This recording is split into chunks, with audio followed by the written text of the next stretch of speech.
kwamuri. Tine dzimwe nguva dzatakataurira vanhu, situation ikasachinja. Tine dzimwe nguva dzatakadiscussa zvikasachinja. Asi mangwanani ano tauya nazvo kwamuri. Tauya Baba kwamuri. Taurai nesu mangwanani ano. Shumirai kumhuri dzedu mangwanani ano. Tauya nevana vedu, vamwe vachiri vachecha vasati vagona kuzvinamatira. Mangwanani ano tauraiwo neupenyu hwavo. Tauya Baba nevakomana nevasikana, varangarireiwo Baba. Tiri kunamata, tauya sekereke Baba, tinzweiwo mangwanani ano. Tauya kwamuri nekuti imi Mwari ndimi mugadzirisiri wenyaya dzedu. Tauya Mwari, dzimwe nyaya dzedu dzagarisa Baba, tauraiwo nesu mangwanani ano. Father, we worship you. Tinokutendai mangwanani ano. Tinokukudzai mangwanani ano. Zita renyu ngarikudzwe. Tiri kutaura Baba, presence yenyu patiri kurumbidza vatumwa ngavadzike vagorumbidza nesu. Baba, tauya mangwanani ano kuzodzosera mbiri kwamuri. Tinongoti mutsvene mutsvene. Mangwanani ano tiri kubatirana nengirozi kuti muri mutsvene mutsvene. Mangwanani ano Baba, inzwaiwo rumbidzo dzedu, chive chipiriso chinonhuhwira pamberi penyu Baba, nezita neropa raMambo Jesu. Rangariraiwo mumwe nemumwe Baba, auya Baba nekurevesa, auya nekuziva nekunzwisisa kuti ndikaenda handidzoke ndakadaro. Baba, masituation hatasiya kudzimba. Zvatauya tiri kutenda kuti patinodzokera panenge paine izwi rinonochinja Baba. Tirauya Baba mangwanani ano tiine kutenda kuti kunyangwe kumabasa zvatakasiya zviriko patiri kunodzokera kunenge kwaitirwa zvakanaka.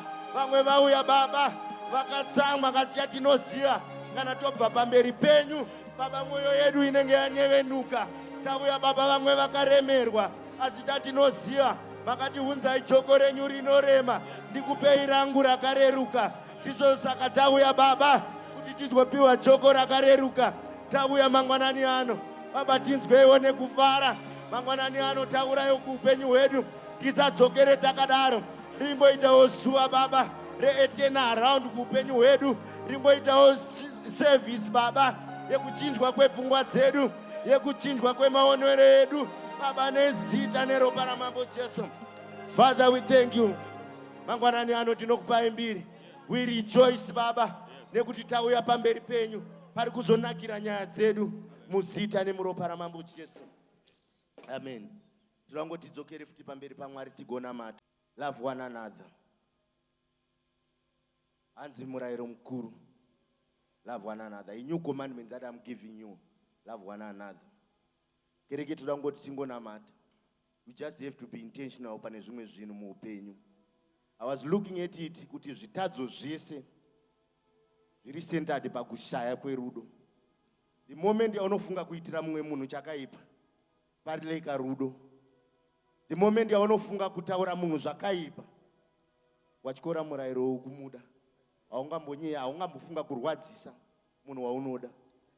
Kuma families unoona kuti masiblings haataurirani. Chichaitika pashaya rudo.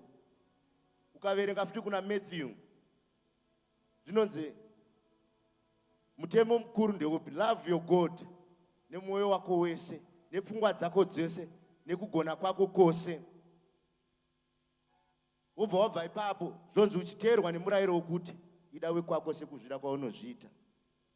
Ukatarisa zvakonzeresa kuti muupenyu hwevanhu, munyika, mumabasa, mumafamilies, papi paite discord inhawe yekuti we lack rudo. Kereke ngatimbonamatirai kuti Mwari tidzidzisei kuti arudo. Seiye Mwari zvaakada nyika akatipa mwanakomana wake mumwe chete ega kuti atifire. Nesuwo ngatingoitawo mangwanani ano intentional. I know kuti pamwe pacho unenge wakaitirwa zvisirizo, but we just have to be intentional. Despite zvandakasangana nazvo, Mwari ndidzidzisei kuda munhu. Zvinotoitwa naMweya Mutsvene kana akupfeka. Vamwe vanhu vakatirwadzisa, vamwe vanhu vakatiitira zvisirizo. Unoona kuti vana vanokura, vanoberekwa nemunhu wani, vorerwa nemunhu wani, but pavanozokura havachataura vese. Ezvinezvi tine tsika, especially yedu isusu vanhu vechitema. Unoona kuti vakwasha naNatezara havawirirani. Zvinonzi ana amwene nevarora havawirirani. Tinongoti mangwanani ano Mwari tipfekei nesimba tigove intentional pakudanana.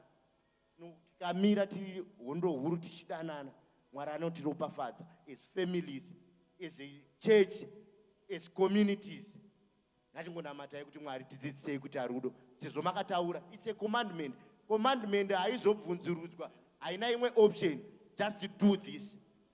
Mashoko ari kubva mumuromo maMwari. Iye mwanakomana achitaura kuti ida wekwako tinamate. Baba, ndinouya kwamuri mangwanani ano. Ndinonamata mangwanani ano. Makati Mwari tigogona kudanana Baba. Baba, ndiri kunamata mangwanani ano. Mweya Mutsvene ngaatipfeke tigogona kudanana Mwari. Mangwanani ano ndiri kunamata. Wakaipa ngaaregedze kuzotibira icho chamakadyara matiri chekuti tidanane. Mangwanani ano ndiri kunamata Mwari, dyarai rudo mukereke. Vana baba nana amai tigogona kudanana, mudzimhuri tigogona kudanana. Ndiri kunamata mangwanani ano kuti Mweya Mutsvene tidzidzisei kudanana.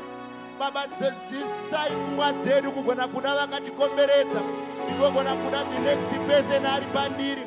Tigogona kuitirana zvakanaka Baba. Musociety inoita a better place Baba tikagona kudanana.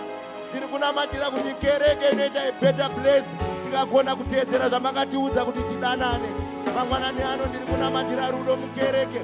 Mangwanani ano ndiri kunamatira rudo mudzimhuri. Mangwanani ano ndiri kunamatira rudo mumamarriages. Baba, ndiri kunamata Mweya Mutsvene, tidzidzisei kudanana. Mweya Mutsvene tipfekei, despite Baba zvatinosangana nazvo, tive intentional pakudanana Baba nezita neropa raMambo Jesu. Ndiri kunamata kudanana kwemasiblings. Ndiri kunamatira Baba vana vangu, vadzidzisei kudanana. Ndiri kunamatira Baba ini semurume ndigogona kuda mudzimai wamakandiropafadza naye. Ndiri kunamatira Baba kuti member iba roadboard ndikogona kuna mafellow brethren nezita neropa raMambo Jesu. Ndiri kunamatira rudo mukereke. Ndiri kunamatira rudo mudzimhuri. Ndiri kunamatira rudo kwandakazvarwa. Ndiri kunamatira rudo kwandakaroora nezita neropa raMambo Jesu. Baba, tipfekei nerudo sekereke. Ndiri kunamatira Baba kuti tisazowana zuva randinogarisa vana nekuti vatadza kuwirirana. Ndiri kuramba zuva randinozogariswa dare kuti ndapesana nevandakazvarwa navo nezita neropa raMambo Jesu. Ndigoramba ndichida chekutaura kwamakatidzidzisa kuti kana tazvida tigozogona kudawo vamwe. Tidzidzisei Baba kudanana. Isai rudo mukereke, isai rudo mumasociety. Society a better place yakazara vanhu vanotakurirana mitoro, yakazara vanhu vanogona kuzonamatirana nekuti vari kutungamirirwa nerudo. Tigoita society yakazara vanhu vanogona kuwadzana zvichitungamirirwa nerudo. Baba, ndiri kunamata mangwanani ano pakereke pano, kereke roadboard ngaidyarwe Baba murudo. Tigogona kudanana kumadepartments, tigogona kudanana Baba kumapoka amakatimisikidzira kuti tishande tiri pamwe chete kuitira kuti pakupera kwazvose umambo hwenyu Baba hukudzwe, zita renyu rikudzwe nekuti tamira panzvimbo. Isu Baba mukereke tigogona kuspreada Baba tichienda nerudo.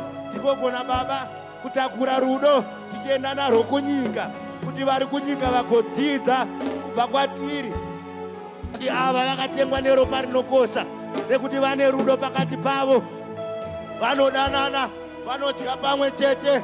Munotaura mushoko renyu kuti tarira kufadza kwazvo kana hama dzichigara pamwe murudo rwenyu. Baba, ndiri kungonamatira kuti Mwari gonesai kereke ino kugara murudo. Tigonesei sedzimhuri kugara murudo muzita nemuropa raMambo Jesu. Mweya Mutsvene wenyu atipfeke muzita nemuropa raMambo Jesu. Haleluya. Ndangoti tiende pane imwe prayer point yekungoti Mwari, imi muumbi wehari, makatiita mavessels enyu, different capacities. Regai ndingotaura chinhu chiri typical chatinonzwisisa kuti patinonamata, maybe prayer point yangu ibude zviri nani. Kudzimba we've got different containers that we have. Munana kitchen anoita mabasa akasiyana siyana. Pane panogara salt, pane panogara hupfu. Zvinhu zvese izvozvo zvine ma different sizes, zvine ma different shapes. but chimwe nechimwe chiri kubata basa racho panzvimbo yacho. Hapana paunozombofa wakaona salt ichiswa mu5 liter inoiswa mukacontainer kadiki neudiki iwowo riri kuita basa rawo. Look at yourself. Ita Mwari ndiite vessel muimba yenyu. Mwari ndiite vessel mumhuri yamakandiisa kwatakaroora kwamakaroorwa ingoitwa vessel. Nyaya iyi inondibata. Pane zvinhu patinotadza kuropafadzwa. Mwari anotiropafadza kuti tinomira somewhere kuti zita rake rikudzwe. Vamwe vanhu macomforters, vamwe vanhu cheerleaders anongoti pakasvikirwa pasina kumira zvakanaka akasvika anongosiya vanhu vaane mufaro. Tingoti Mwari, pamakandisika makange muine chinangwa, ndiite midziyo yakakodzera kuti Mwari yo plani neni pamakandisika igozadzikiswa. Ndopai pakambofaridzwa namufundisi chinzi pfungwa yaMwari, be in line nepfungwa yaMwari. Ngonamatira kuita mudziyo wakakodzera. Nekuti mudziyo wakazotadza kuzoshandiswa basa rawo wakaenda kubini. Chirega kuzoita that vessel. Tinamate mangwanani ano. Baba, ndinouya kwamuri mangwanani ano. Tandinoziva Baba pamakandisika makandimisikidza. Makandipa mhuri makandisika Baba mumhuri yandakazvarwa. Makandisika Baba makange muine chinangwa neupenyu hwangu. Mangwanani ano Baba ndinouya kwamuri. Baba, ndigonerei kumira pamakandisikira Baba. Chandinoziva muna kundisikira pasina. Makanga muine chinangwa Baba pamakandiisa panyika pano. Baba, zvimwe zvacho Baba handisati ndakuzviziva. Mweya Mutsvene ndizarurirei. Ndigomira pandinofanira kumira Baba. Ndigoita zvandinofanira kuita Baba. Ndiitei mudziyo wakakodzera Baba muimba yenyu. Ndiitei midziyo yakakodzera kumhuri yamakandipa. Ndiitei midziyo yakakodzera Baba kusociety yamakandiisa kwairi. Mangwanani ano ndiri kunamatira Baba kuve mudziyo Baba wakakodzera kushandiswa nemi. Makati miviri yedu itemberi yenyu.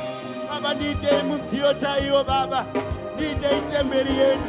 Wakaipa ngaaregeze kuzondibira chakanaka chamakagara pandiri. Wakaipa ngaaregeze kuzondibira zvakanaka zvamakasima mandiri.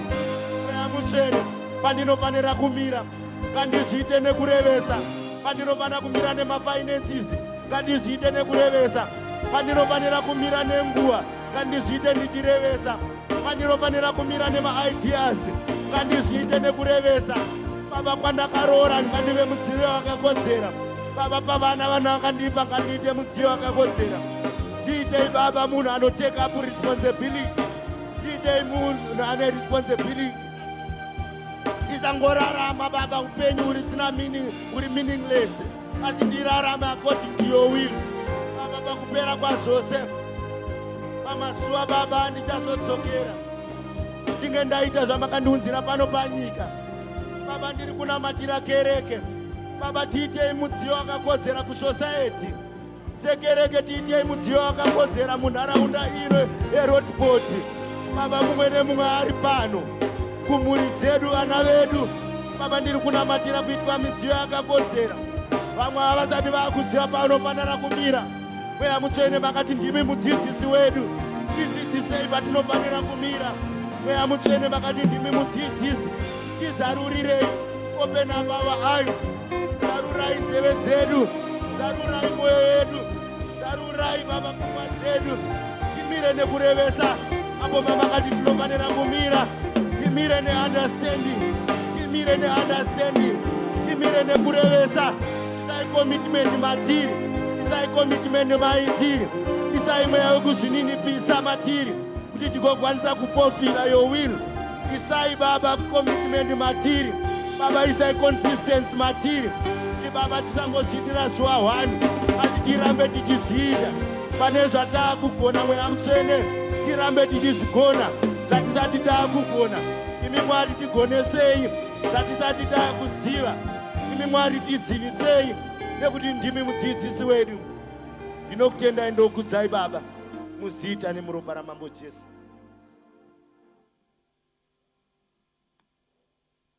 Nemuropa raMambo Jesu. tidzokere futi pamberi paMwari. Takange tine vana vedu vakomana veyouth. Ndakaitirwa zvakanaka. Ndinogara ndichitaura kuti vana vane nzira dzakasiyana siyana dzekudzidza nadzo. Rega ndingotaura shoma. Imwe yacho kuona zvatinoita vokopa. Imwe yacho kugara navo pasi tovataurira. Imwe yacho kuvanamatira. Mangwanani ano ndinongotinamatira vana vedu veyouth. Vakomana takange tinavo, vasikana vari kuendana naamai. Panguva ino ngatimbofokasai nemayouth. Tingoti Mwari, munoziva vana veyouth, vamwe vacho kana takavatarisa muno vana veyouth, but kwavanobva ndivo vakatotakura dzimhuri. Vamwe vacho havana mabackground, havana support system. Support system yavo kana vakatarisa isusu sekereke, isu support system yavo. Ngatingonamatirai vana vedu veyouth. Declare zvaunongonzwa kuti Mwari akupa pamusoro pevana vedu veyouth, vakomana nevasikana, tivanamatire. Mangwanani ano Baba, ndinouya nevana vedu veyouth Baba. Imi Mwari muri Mwari wenyama yose, hamusi musaruri wevanhu. Tinovasuma mangwanani ano pamberi penyu mangwanani ano. Vakomana nevasikana vane simba. Mangwanani ano varangarirei vana vedu veyouth. Vamwe vacho vagadzirira kupinda mudzimba. Vamwe vacho Baba vasati vaziva Baba kuti vari kubva kupi vari kuenda kupi. Asi Mwari ndimi makati mucharonga tsoka dzedu. Mwari rongeraiwo tsoka dzevana vaitirwe zvakanaka. Panosumuka hondo dzinorwa nezera ravo Baba. Vekwedu varangarireiwo Baba. Vekwedu varwireiwo Baba. Baba vamwe vagadzirira michato. Baba vamwe vakuchuza makeriya. Mangwanani ano Baba, sanganaiwo neupenyu hwavo. Mangwanani ano Baba, sanganaiwo neupenyu hwavo. Rangarirai vana vedu veyouth. Pamazuva avo esimba, wakaipa ngaaregedze kuzoshandisa simba irori against them. Wakaipa ngaaregedze kuzovabira nyasa. Baba vaitirei zvakanaka. Vamwe vacho kwavanobva havana mazita. Vamwe vacho mhuri dzakatarisira ivo. Vamwe vacho ndo vakatakura the financial burden yemhuri. Vamwe vacho Baba kwavanobva hakuna mazita. Vamwe vacho Baba havana chavanoziva. Vakatarisira kwamuri imi Mweya Mutsvene. Baba vaitirewo zvakanaka. Overshadow them. Varopafadzei nemichato. Varopafadzei neupenyu hwakanaka. Zarurai njere dzavo. Bataiwo pfungwa dzavo. Vapewo maideas matsva. Varangarirei Baba. Vagonesei Baba pane zvavanoshuvira muupenyu hwavo. Vamwe vane mabig dreams. Vamwe vane zviono zvihombe. Baba vagonesei murimi. Baba vamwe vane zviono zvakakura. Mwari vaendesei kwavanoda kuenda. Vamwe Baba kwavanobva Baba hakuna matwe. Vamwe kwavanobva Baba kunotendwa masave. Vamwe kwavanobva Baba mazita avo ari kutaurirwa zvisirizo. Asi mangwanani ano Baba varwirei, vaitireiwo zvakanaka Baba. Tiri kutaura michato pano, tiri kutaura mabasa mahombe, tiri kutaura mazita makuru anobva pano pavana vedu veyouth. Mangwanani ano Baba vagonesei, varwirei kubva kune wakaipa. Nyika ine zvairi kutaura, inesuwo tiri kune zvatiri kutaura. Takuti word for word Baba, asi chatinoziva raMwari mupenyu rinorarama. Mwari rangarirai vana ava, vaitirei zvakanaka, vaendesei kure Baba, vaizadzei Baba, vaitei mazita makuru. Vamwe ngavaende kwavasakambofunga. Baba ndokutendai nevana vedu veyouth. Pamazuva avo Baba, vashandisei zvakakodzera. Pamazuva avo esimba, simba irori ngarisavaparadze, ari ngarishande Baba kuti vaendeswe kure, kuti vaite mabasa makuru muzita nemuropa raMambo Jesu. Haleluya. Mangwanani ano toda kuti tidzokere pamberi paMwari. Toda kumboita mutsimba nowakaipa. Hanzi Satani imbavha inouya kuba, kuuraya nekuparadza. Mangwanani ano ngatimboendai pamberi paMwari tichita mutsimba nowakaipa. Tingotaura ropa raJesu pavana vedu, pamamarriages edu. Wakaipa chaanoda kuparadza ezvinezvi vanhu vanochema nemadivorces, mabasa wakaipa, vanhu vanochema neurombo, mabasa yakaipa ndiye anoda urombo. Mangwanani ano ngatimboitai mutsimbano wakaipa. Tingotaura kuti ropa raJesu pane zvise zvedu. Mangwanani ano ngatinamatei. Mangwanani ano tinouya nezita neropa raJesu.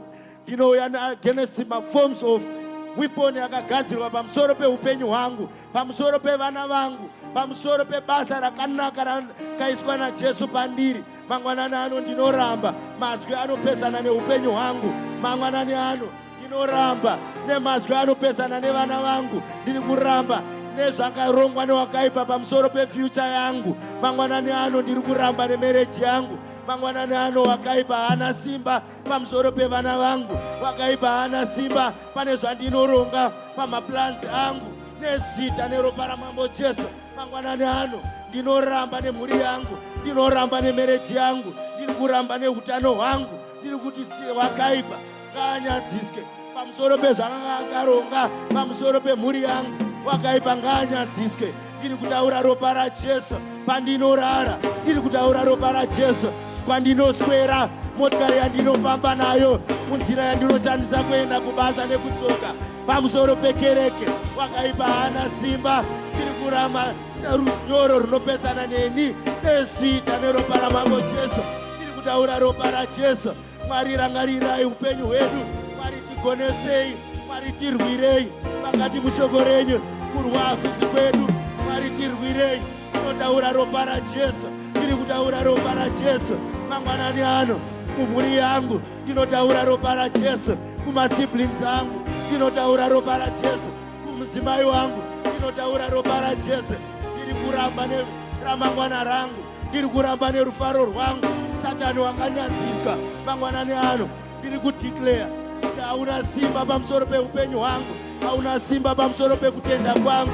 Hauna simba pamusoro peramangwana rangu. Ramangwana rangu rakazara nyasa. Ramangwana rangu rakazara zvakanaka zvaJesu. Ramangwana revana vangu rakazara zvakanaka zvaJesu. Wakaipa hauna simba nezita neropa raMambo Jesu.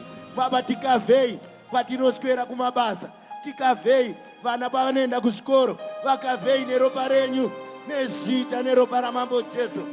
Father, we thank you in Jesus' name. Wani kuzara kwayo praise team. Hallelujah, hallelujah, hallelujah. Amen. Hallelujah. Timbo morosana. Ukaona baba vari pasaidi nawo uti madzoko. Timorosane muimba yaMwari. Hallelujah. Tomoresana. Nemufaro tomoresana. Nemufaro tomoresana.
Jesu. Hallelujah.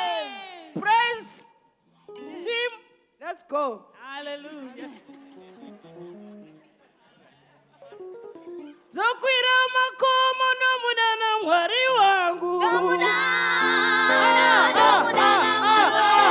Zokwira makomo nomudana Jehova. Tomudana Mwari wangu.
Hallelujah, hallelujah, hallelujah. Bana baba murigo eroko. Yuti murigo eroko. Awu ata uyoza imbira mari bazora nasi. Ngati chimbira mwari. Yes. Mururu. Mururu kumatenga. Mururu. Mururu kumatenga. Mururu. Mururu kumatenga. Mururu. Mururu kumatenga. Oh, mururu. Kumatenga. Mururu. Kumatenga. Mururu. Mururu kumatenga. Oh, mururu. Mururu kumatenga. Ah, mururu. Kumatenga. Mururu. Kumatenga. Mururu. Mururu kumatenga. Mururu. Mururu kumatenga, mururu kumatenga, mururu kumatenga. Toiba. Toiba, hallelujah. Toiba. Toiba, hallelujah. Toiba, hallelujah. Toiba. Hallelujah. Toiba. Toiba, hallelujah. Toiba. Toiba, hallelujah. Toiba. Hallelujah. Toiba, hallelujah.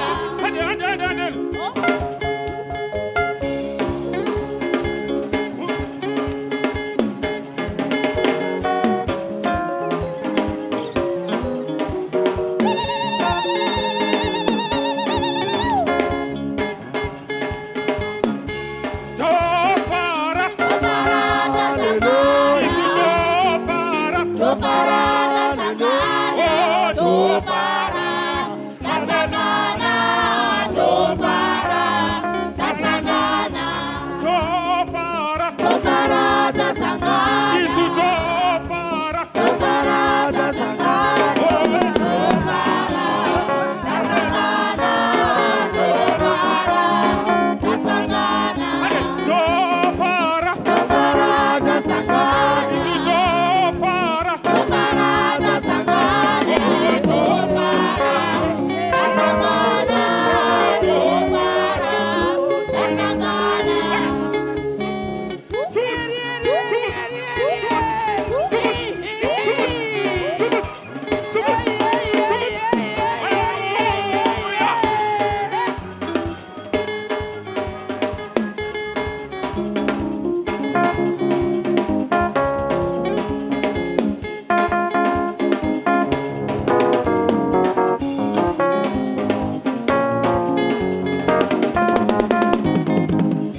Toiba. Toiba, hallelujah. Toiba. Toiba, hallelujah. Toiba, hallelujah.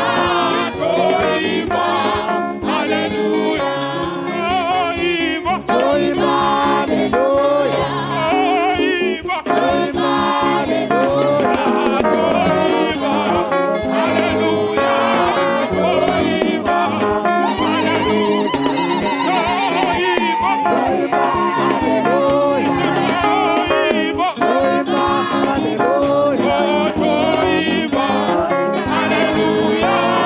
Toiba. Hallelujah. 1, 2, 1, 2, 1, 2, 1, 2. Hare, hare, hare, hare, hare. Rule of praise and hallelujah.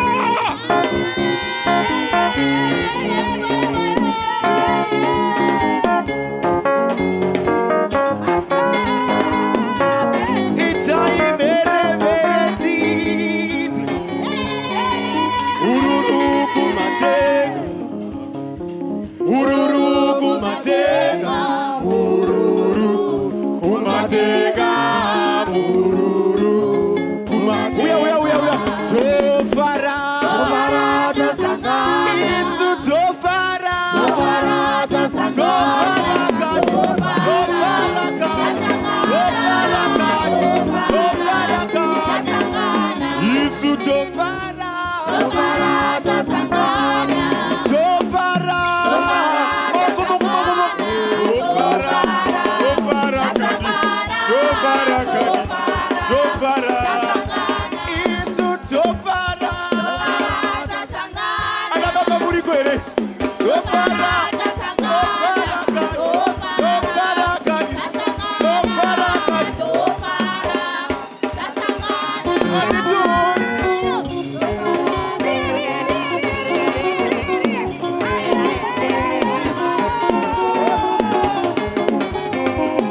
Muzita ra Jesu. Hallelujah. Barwere vanopora zvirema zvinofamba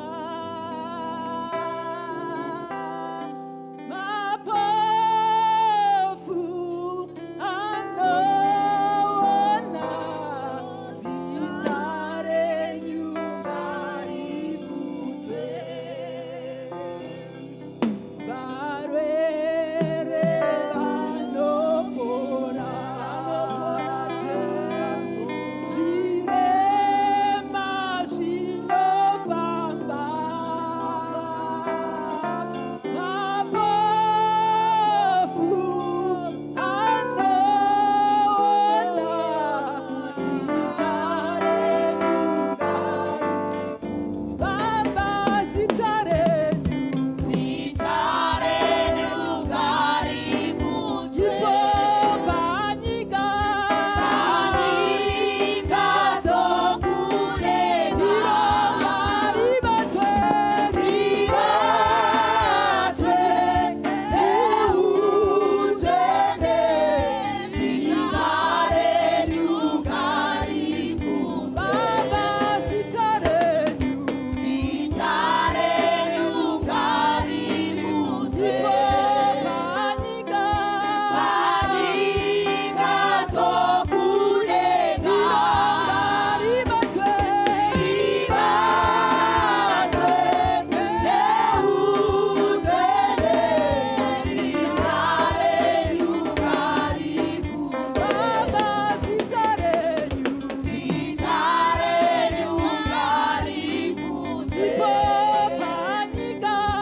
renyu miti Yesu.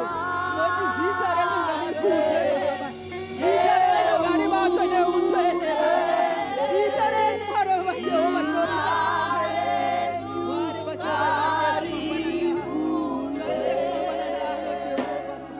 tikone kukudza zita renyu tikone Mwari waJehova kukudza zita renyu miti Yasha zenyu Mwari waJehova zigare ziri pamusoro penyu Yasha zenyu Mwari waJehova dzitifukidzire misamasimba tinokutendai Mwari tinokutendai miti Yesu tinopa mbiri kwamuri mwemasimba ose tinokupai mbiri mwemasimba ose nokuti muri Mwari wakatendeka nokuti muri Mwari waJehova vanotigonerawo nokuti muri Mwari waJehova vanotisimudzira simudzira mweya wako kuna Mwari mangwanani ano, rumbidza Mwari mangwanani ano, uti Mwari makanaka. Tinokutendai Mwari wamasimba ose muzita raJesu. Kuna zita zera Jesu kanane kunenga akuna ringo iwarakana baba sitaro yes hallelujah tinonaku ibira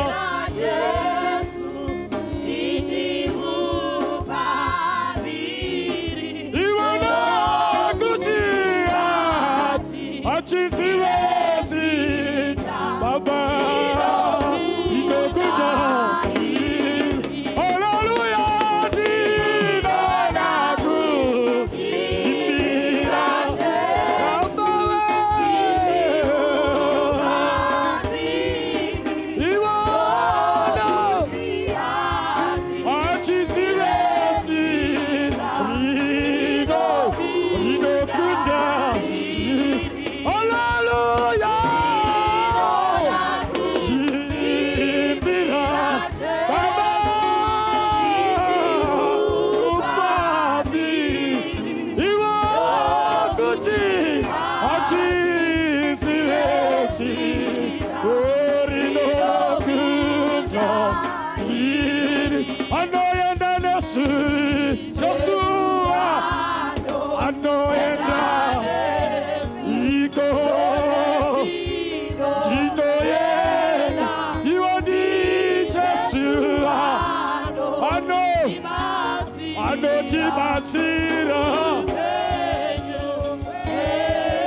Hallelujah, Tinona.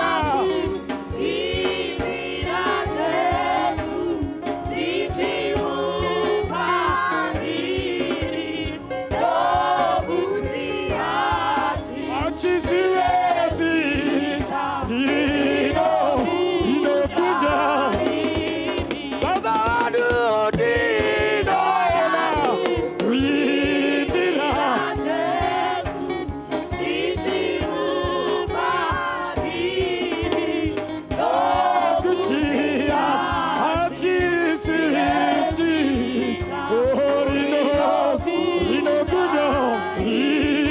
Wakatutira Joshua Tuti Iwokutuni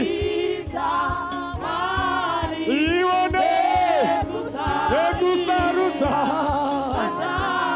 Mashangari Hallelujah Tinona Ibirache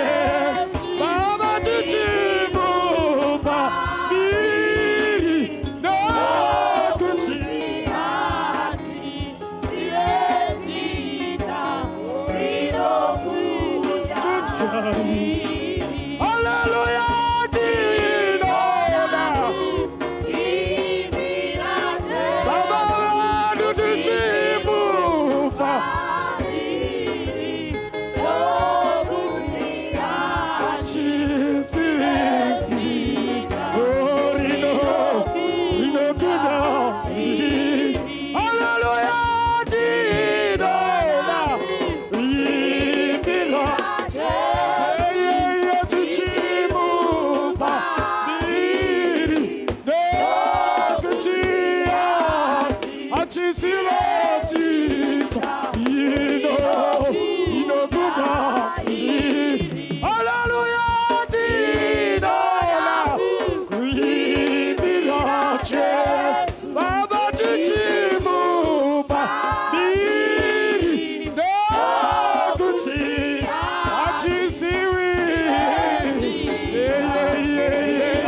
Ati Baba wedu Inokuda Hallelujah Tinona Mama naniano Baba wedu hakuna rimwe mwari rakafanira kusimudzirwa hakuna rimwe mwari ratiri kutenda kwamuri kunze kwezita renyu mangwanani ano Baba vedu retiri kutenda mangwanani ano Baba vedu kuti zita renyu rine simba mangwanani ano Baba vedu mangwanani ano mutsvene Baba vedu vari kudenga mangwanani ano hakuna rimwe rakafanira kusimudzirwa hakuna rimwe mwari rakafanira kunamatwa mangwanani ano mwari mangwanani ano mutsvene mangwanani ano Jehovha mangwanani ano moyo yedu mangwanani ano moyo yedu mangwanani ano hakuna rakafanana nemi Jesu mangwanani ano Baba vedu mangwanani ano mutsvene Baba vedu vari kudenga zita renyu ngarisimudzirwe mangwanani ano zita renyu Mwari ngaripuwe mbiri zita renyu Mwari ngarinamatwe zviome zvirwadze zita renyu Mwari ngarirumbidzwe rakafanira kurumbidzwa mangwanani ano rakafanira kusimudzirwa mangwanani ano nekuti rine simba mangwanani ano zita renyu rikananwa rine simba zita renyu rikananwa harisi pakadaro mangwanani ano Jesu mangwanani ano Jesu zita renyu rikananwa harisi pakadaro mangwanani ano hakuna rakafanana nemi. We worship you Father, we glorify your name.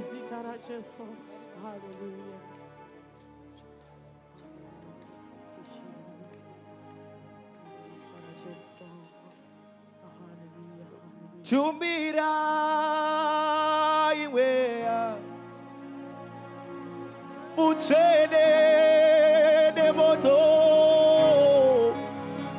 Anadona mata Inamato edu ishike Chumbira iwea Uchene de moto Anatona mata Inamato edu ishige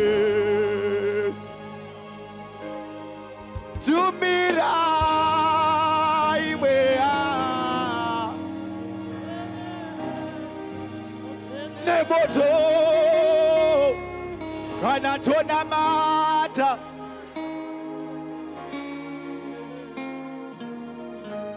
Tumira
tizadzeiwo Jesu, tizadzeiwo mweya mutsvene, tizadzeiwo mweya mutsvene, tizadzeiwo mweya mutsvene.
Vakatendeka Jehovah, vakatendeka vanhu, imi vakatendeka tengamire, vakatendeka Jesu.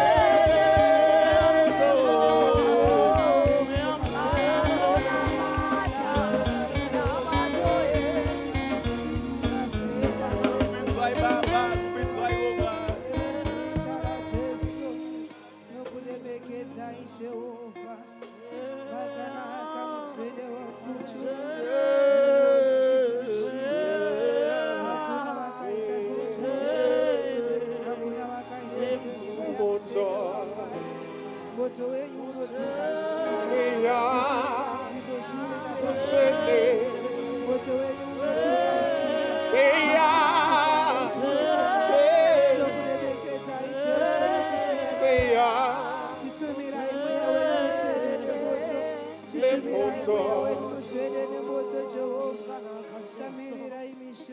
Kanatona mata baba, tina mate sakanaka.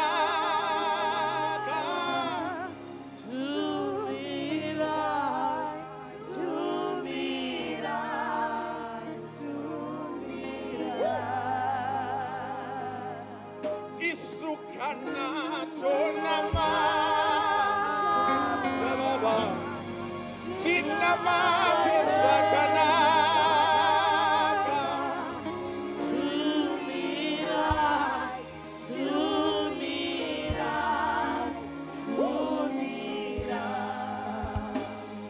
Isu kana tonyengetera, tonyengetera, sinyengetere sakanaka.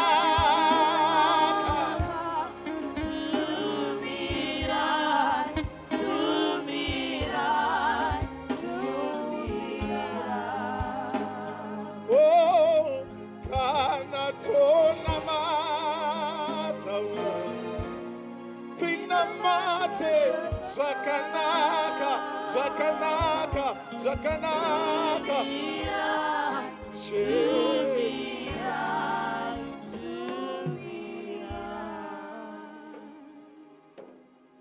Hallelujah. Aiwa ishe vari pano tinonzwa kuti mweya mutsvene nemoto zvaburuka mangwanani ano. Hallelujah. Amen. Inguva yokugamuchira iye mweya mutsvene nembiri yake yaanobata mukati meupenyu hwedu. Hallelujah.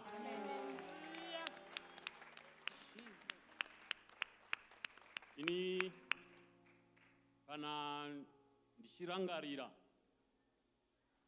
basa rakaitwa naMwari muupenyu hwangu, ndinonzwa kudedera muzita raJesu. Hallelujah. Amen.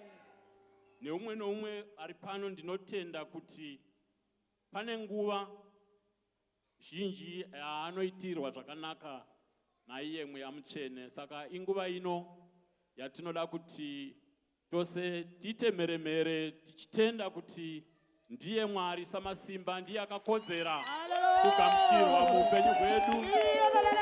Haleluya! Aiwa, praise team, ngatora nzvimbo dzenyu tichivauchirira vachigara pasi. Haleluya! Panguva ino zvakare ndinoda kuti tichingamidze baba mufundisi Pastor Jirich naamai nokubata kwavanoita pakati pedu.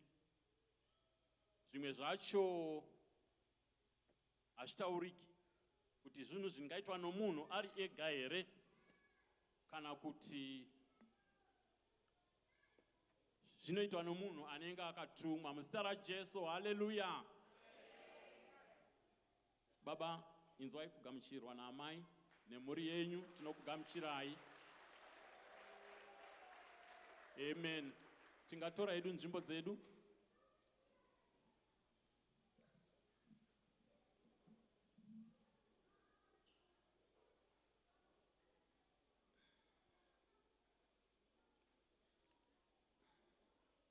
Ini ndaiti ndichikura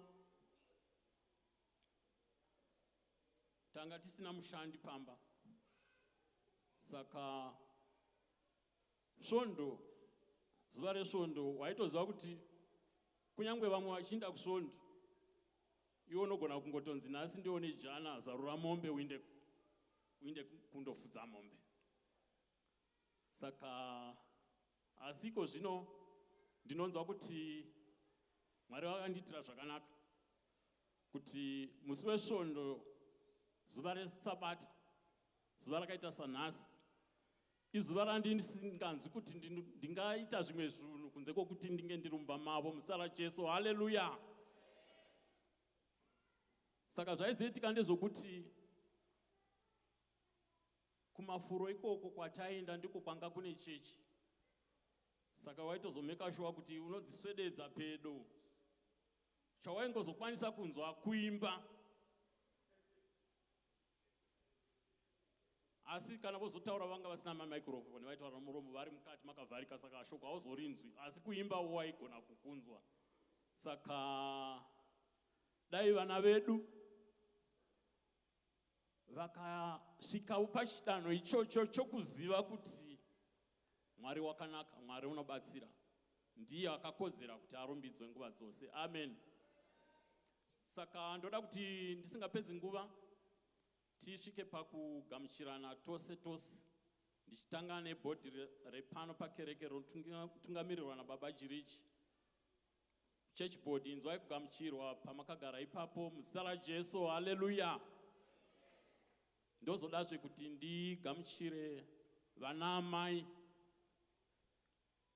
Vanaamai, tinokugamuchirai nomufaro. Ndingati ndimivo gava tainga tichingotaura nezvenyu tiri kukempi. Amen. Haleluya vanaamai. Regai ndimbokunyeurirai kuti rimwe shoko rakasimbiswa nderekuti pamwe munoshungurudza vana baba. Amen.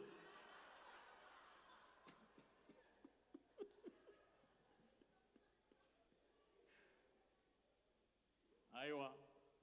Ndo zvataitaura izvozvo. Zvimwe zvacho. Asi kunyangwe zvakadaro munongotiitira zvakanaka. Kushungurudza ikoko muchitaura kuti panopamba ndinoda zvakati, ndinoda zvakati. Ndokuti baba vamire panzvimbo pavo. Haleluya! Vana baba muriko here? Vana baba, inzwai kugamuchirwa pamangwanani ano. Ndinovimba kuti makaitirwa zvakanaka kukempi. Handichaindi muzvakawanda because manga muriko makazvinzwa. Ndoda kutizve tigamuchire youth nemateenager. Inzwai kugamuchirwa mangwanani ano muzita raJesu. Amen. Mateenager, haleluya! Tinotenda. Ndodazve kuti tigamuchire nokukwazisa Sunday school nematicha avo in the name of Jesus. Hallelujah. Aiwa, tinotenda. Mungatora henyu zvinhanho muchienda kuma-classrooms henyu. Ndodazve futi kuti tigamuchire mapoka akasiyana-siyana, madepartments ese akatisiyana-siyana anobata pano pakereke, kusanganisira department remedia rinotungamirirwa namai Nyabadza. It's a challenge kune vose madzimai nana baba nana mai youth. Kunyanya neni ndino challengewa because hii technology inondivhara zvakasimba, but ndoda kuti tende kuti mai Nyabadza vanotibatira department iro zvakanaka. Hallelujah. Ndodazve kuti tigamuchire ma-cell group leaders, vekudeko, veku-praise team, veku-cleaning department, mose inzwai kugamuchirwa muzita raJesu. Amen. Ndodazve kuti tigamuchire kana tina vaenzi vatanga kupinda nesu zuva ranhasi. Ndoda kuti musimudze maoko muri pamakagara ipapo, vaenzi vedu. Aiwa, ndinoona ruoko apo.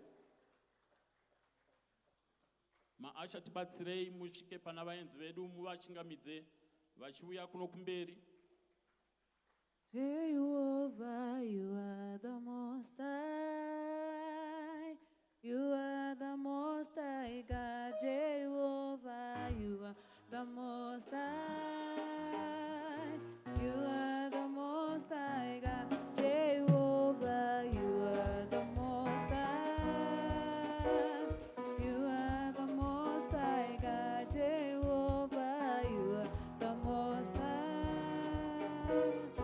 You are the most high God. Jehovah, you are the most high. You are the most high God.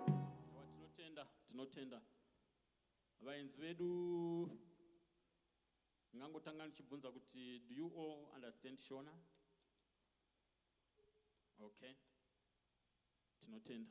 Saka ndichadzokera mururimi rwamai kuti tose tizivane panguva yamangwanani ano. Ndoda kuti muzviintroduce kuboka riri pano, kereke AFM Road Port Shona Speaking Assembly. Munongotaura imi kuti zita renyu, munonzani, mabva kupi,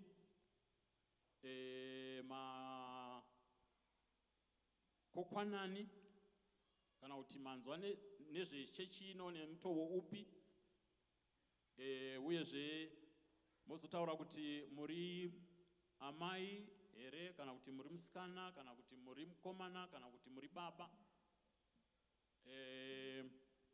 Kana mune kwamunenge kwamabva muchishumira muri, munongotitaurirawo kuti manga muchimboshumira muri kupi. Uye mozotaurira kuti kuuya kwamaitawo kunhasi ndezvanhasi chete here, kana kuti mucharamba muchiuya masvondo ese anotevera muchibata nesu zvese zvinoitwa pano pakereke.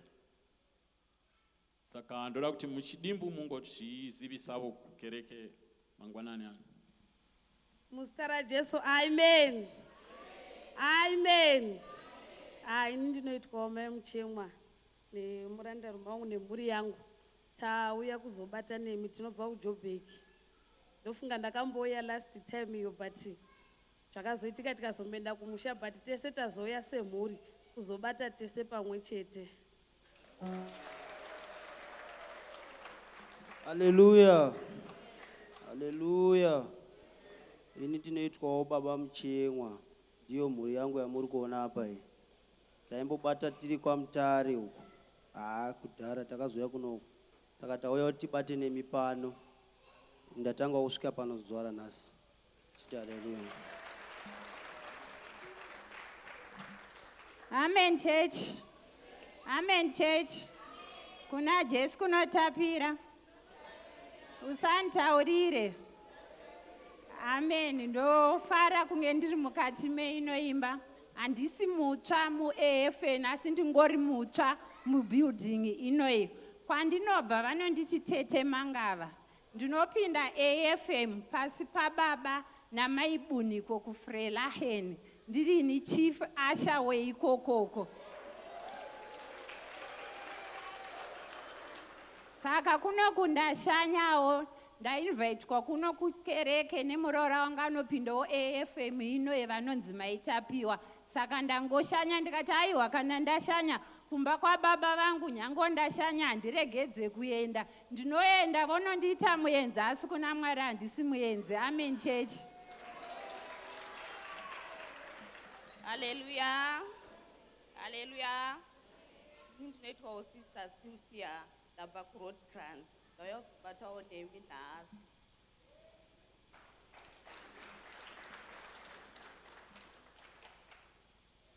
Tenda vaenzi vedu inzwai kugamuchirwa. Nguva ino ndoda kuti patinopedza service munosangana nasekretary wedu apo pakagara varume vari kuseri kusure uko pamasofa apo ndo pamunosangana nasekretary wedu. Mapepa amakabata iwayo rimwe rinongova reinformation, personal information yenyu, kwamunogara, phone number, zita renyu, mofila fomu iroro, mosiya, mogona kupa maasha vari kufamba mukati, kana kuti patinozokolekta offering panenge pana mabhasikiti anenge ari panapo, mogona kungozokanda mubhasikiti imomo. Rimwe riripo rino ibrochure rinoratidza kuti tinofamba sei pakereke pano FM. Asi vari muFM vanoziva mafambiro edu, saka hachisi chinhu chinyuwani, but mungangoverengawo kuti munzwisise zviri imomo mukati. Mungatora yenyu nzvimbo dzenyu panguva ino tichivauchira vachigara pasi.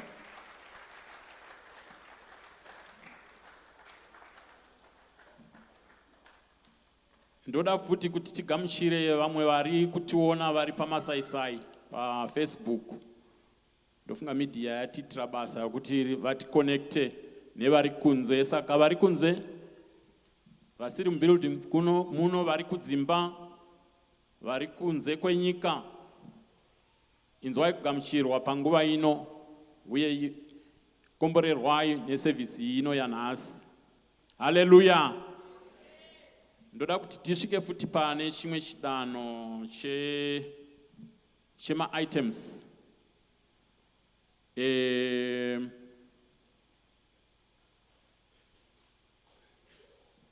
Tine ma-items matatu akati 1A4. Tine item ya Sister Lisa, kwamuri ikoko sumukai Sister Lisa, mutofamba mchiuya. Mozoteverwa na baba Chimurambi,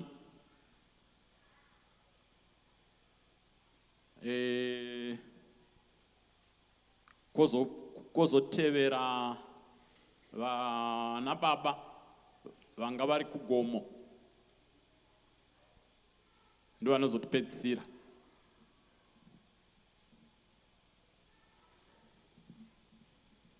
Hallelujah. Amen. Ndapiwa 3 minutes. Ndodza ndapiwa, but zvandiroda kutaura zvinotoda kana 2 hours. Zvino 3 minutes handizvi ndozvikwanisa here. Regai nditi vanhu vaMwari. Ndakaitawo appointment yangu nababa namai. Ndobva ndafonera mama ndiri kuda kuuya ikoko, but inini ndinobatikana nebasa handikwanisi kudi kuuya. Mama wakati saka unokwanisa rini? Ndikati Wednesday ndinogona noti iholiday. Saka Wednesday ndakagona kuenda kunoona mai nababa. Ndasvika ikoko ndakavaudzawo nyaya dzangu. ndikati baba ini ndine nyaya dzangu dzinondishungurudza. Taita muroyi isu kumba kweduku. Baba wakati kwewagona kuroyawo here? Kweunoroyewa sei? Koroyawoka. Ndikavabvunza ndikangoti nechomwe mangu hawo. Kwini ndogoroya uroya wacho handina ndowana kupi. Vakanditi tora bhaibheri uverenga. Dana inzwi riri pamusoro pomuroyi. Ngaripfuure romuroyi iyeye. Kana auya kwauri muroyi uyu anopera simba chete. Ndikati okay. Baba mari yangu haisi kubatika kei. Mari yangu haisi kukwana. Ko iwo unombopuwa mari mwanangu. Kati ndo mari yandopuwei baba. Vidwe ishoma. But ndichanamata kuti vakuwedzere. Ndichanamatira iye muroyi iyeye. Ndichanamata tese iwe dana izwi riri pamusoro. Ndakati okay, aiwa takazotaura nyaya zvokuti ndakafila kunzwa kuti ndiri munhu munyuwani. Zvanga zvakandiremera zvese zvakange ndonzwa kuti ndandiri right. Ndakafamba ndikaenda kumba ndichinzwa kuti ndini. Ndichisvika kumba yairi holiday. Handina kuda kugara pasi, ndakashanda ndakati ndinotoshanda chete nesimba renaro nekuti ndikarara aiwa simba iri ndinototi ndishande. Zvakanakidza varungu vakauya kwandiri. Regai ndikutangire ipapo. Vauya kwandiri varungu vakanditi Lisa, ndikati madam. Zvikanzi iwewe uri munhu wakanaka. Inga vamwe vari kufara kwesoko. Iwe uri pano uri kushanda? Ndikati ndiri kuda hangu kushanda. Okay. You know what? Okay, I'm coming back. Ndobva vaenda. Azodzoka zvikanzi tafunga kukuwedzera mari. Ndikati mafunga ndowedzera zvikanzi tafunga kukuwedzera mari by January toda kuku-increase salary yako. Ndikati okay, thank you. Hazvina kupera ipapo. Takuenda kumuroyi. Thursday ndaenda kupeace job, ndine peace job. Ndiri mutaxi. Ndapakati nepakati pokuinda kubasa. Vedwe zvandakaona taxi yakadonha. Kudonha kwayakaita tiri parobot yakangoita zviya zvokuti yaruza mabreki. Yabva yakunge iri kumhanyiswa nemhepo. Pakata 10 akandosvika kupinda mune kamwe kamotikari. Taxi yakabva yarola so ndobva yandowane side. Ndobva yarara nedumbu ichiinda. Yakazondomira seuko. Hatina scratch nanhasi handimaondiona ndiri kufamba. Handina kana scratch ndakabuda. Ndakatopodza ndamufonera kuti ndiripo ndiri kufamba kana wafunga ndichafa. Saka ndichiti kana une nyaya dzake dzousingakwanisi kuti upedze wega nekuti kwandakaenda kwababa ndakadzidziswa zvakawanda zvimwe zvandisingatozivi. Ndakadzidza zvakawanda zvokuti vanhu vaMwari zvakanaka chose kuti uinde undosangana nomunhu washe umubetserane panyaya dzenyu. Amen. Aiwa tinotenda vabuchirirei vachigara pasi.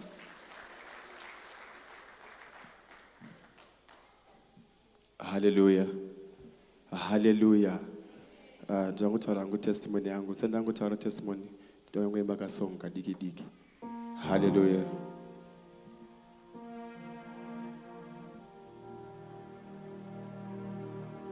Pakuyambu kakungwa Jesu ndo kusimuka Chikanzishe Konai Mwari mune nhava nesu here Tarirai toparara Imi muripo Pakuyambu kakungwa Mepondo kusimuka Zvikanzishe Nai Mwari we Tarira toparara Imi muripo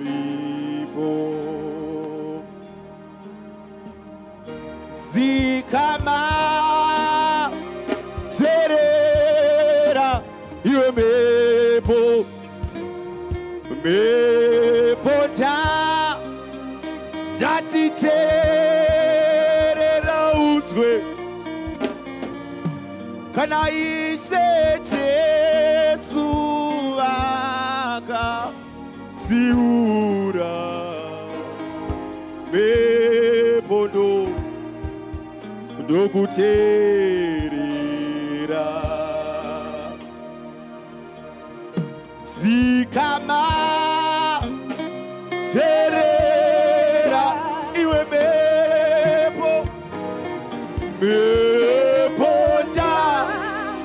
ndatitera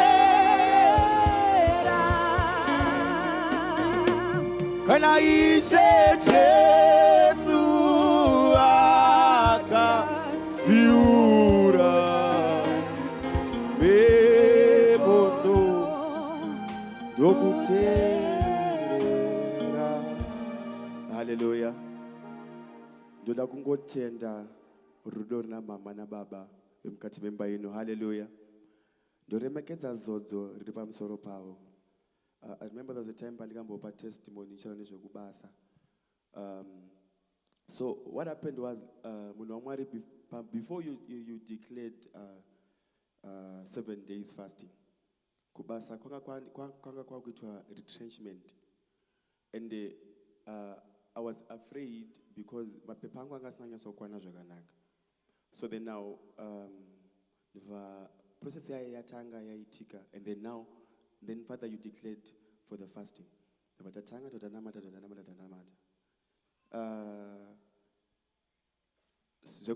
Saka after we just finished the fasting on the Monday then Mulungu ndova call for a meeting, ndova atanga ku call out mazita evan. So I think to about 12, then ndova atanga ku dedza mazita. Saka iwe unotoziva nyaya dzako dzekumashiro kuti ngumana panapa pakaipa. And then now Mulungu ndova dedza mazita avadedza about 7.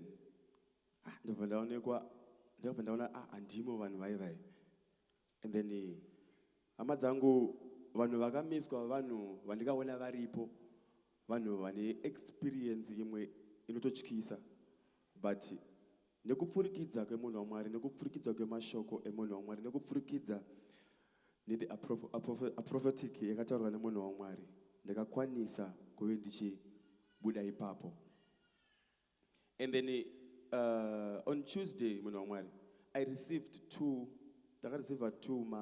messages, a job offer, one ego Kenya, and then the other one iri muno local. So munhu waMwari ndatuya kwamuri zvakare for advice. Ndoita sei? Ndinotenda. Tinotenda. Regai tichinjei program yedu yandandati vana baba vanozoita item vachaita, but iko zvino ndoda mbodana secretary vazotipa zviziviso. Ngativaroverei maoko vachiuya podium.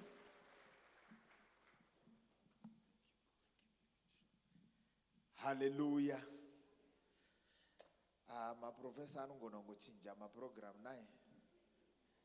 Aiwa, ngativaombererei maoko Prof Masimire vari kutityaira zvakanaka muzita raJesu, amen. Ruremekedzo rwangu kuna mama nadedi, regai tingopanana zviziviso zvesvondo rineiri, hama munashe. Zvekutanga zviri kubva kumadzimai. Madzimai muri kuziviswa kuti nemusi weThursday hamuna fasting yamunosiita, iro svondo rineiri. Chechipiri chiri kuti kune ladies and girls camp on the 3rd and the 5th of October, from the 3rd to the 5th of October 2025. Ndofunga ndopostara ndakamirira. Hallelujah. Kumahalis Retreat Resort, camp fee yacho is 700 rands chete. Kindly register and pay my deposits by swiping, or you pay cash popano pa chechi, or munogona kuita ma EFT kana kuti ma ATM deposits ku church account. Church account muchazoiona ndiri kupedzisa kuita zviziviso apa. Asi kana uchinge wabhadhara nenzira idzi, tumirawo proof of payment kuna mai Chimbi urekodwe as somebody who would have paid. Haleluya. Chechitatu chiri kubva kumadzimai chiri kuti madzimai ese muri kukumbirwa kusara soon after service. I guess munongosara mungori ipapapa zvichingotiitira zvakanaka. Chechina chiri kubva kumadzimai chiri kuti madzimai vari kutengesawo ma-themed t-shirts ari kuita 150 rands rimwe chete for adults, 100 rand each for my kids, and kune mabhareta emadzimai ari kuita ma100 rands, uyezve kune mahymnbook ari kuita ma50 rands. Vanoda kutenga izvozvo izvi muri kukurudzirwa kuona Sister Joyce, ndo vamunoona kana muchida kutenga. Chekupedzisira chiri kubva kumadzimai chiri kuti kune an online prayer meeting or an online prayer musi weTuesday 30 September, kureva kuti pari kuvharwa mwedzi waSeptember ipapapa. Haleluya. Ndakunzwa kada kutamba. Munoti pana ari kunzwa zvandiri kunzwa. Haleluya.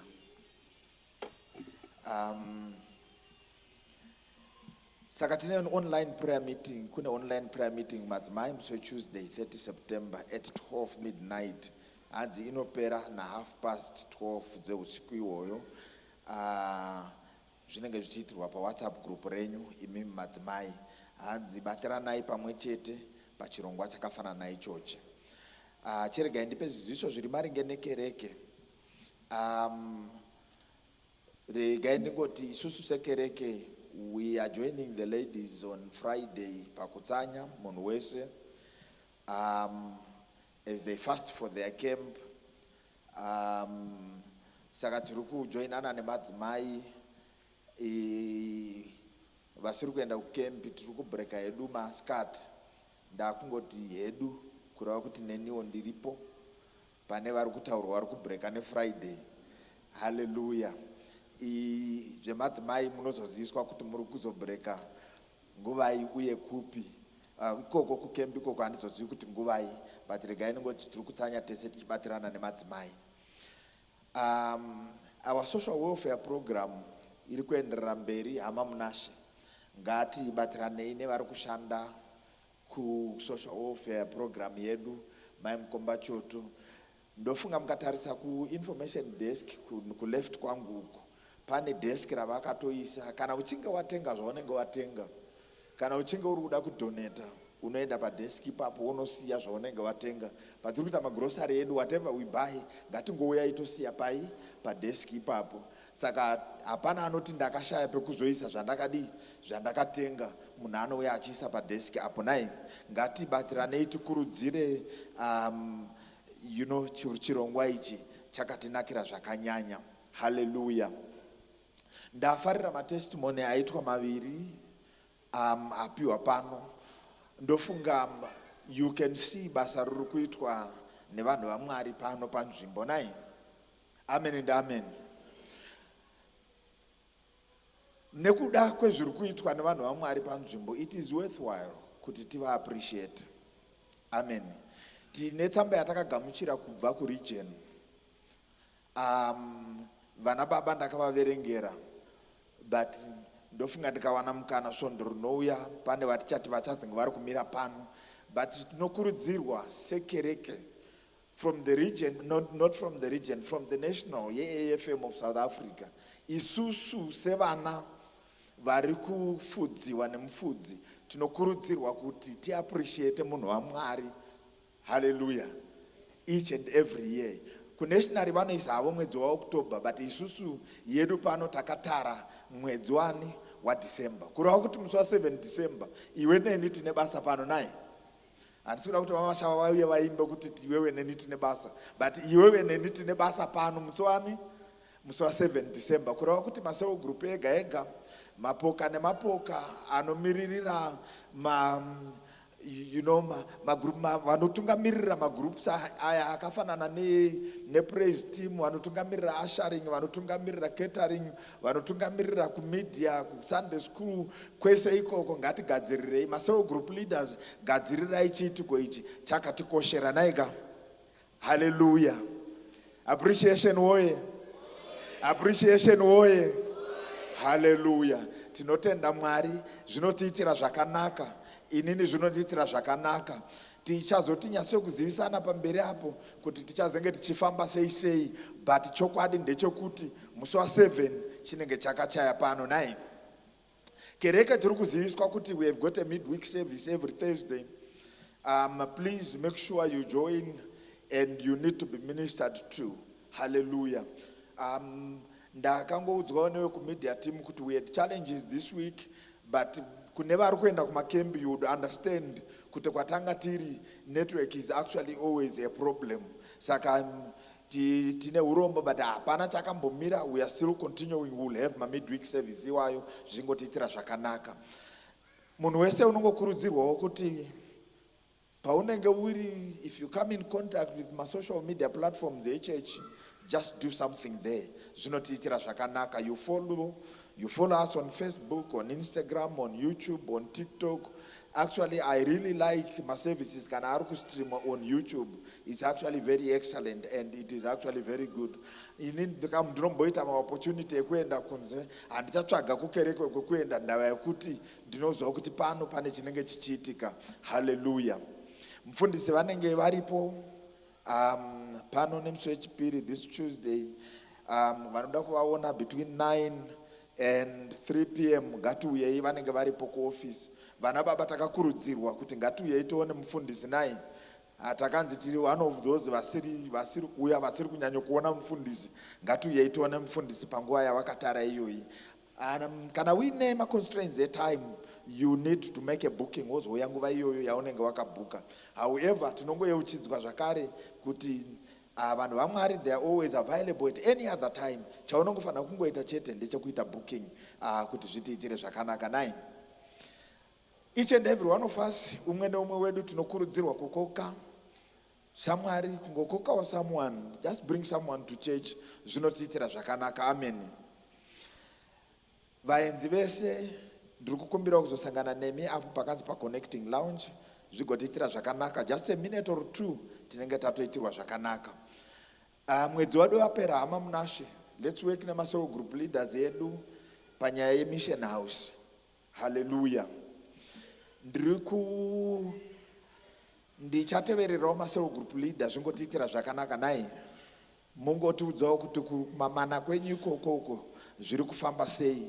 Mwari vachingotiitira zvakanaka. But ngatishandei nemasero group leader edu tigadzirise nyaya dzemamission house zvichingotiitira zvakanaka. Uyezve tinoyamba tichingoyeuchidzwa kuti mwedzi wedu wapera pano tinobvisa zvipo nezvegumi. Zvegumi zvedu tine nzira dziri nyore chaizvo kana uchidenge uchida kubvisa chipo chako kana kubvisa chegumi chako. Account number ndiyo iri papo. Unogona kuenda kumashure uko kune ma-speed machine wanda kuzvekuswipa. Uyezve unogona kuya nayo in person panapa uchiisa mu-offering basket. Kana kuti unogona kudeposita pabank, pa-ATM chaipo. Or unogona kungoita ma-electronic fund transfers through mafoni enyu kana malaptop enyu zvichingotiitira zvakanaka. Regai ndidzosere nguva kuna Prof Masinire vaite zvavari kuda kuita muzita raJesu. Amen. Ngatirovei maoko edu Professor Nyabadza vachigara pasi tichivatenda nokupa zviziviso. Ngatichingoti kwanyama vana baba tichiuya kuno kumberi tiite item yedu. Just one song. Tose drum.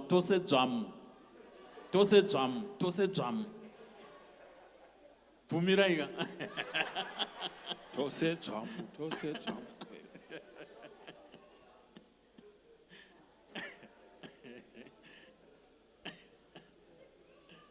Nevakomana musatiregerera. Aiwa, uyai vakomana.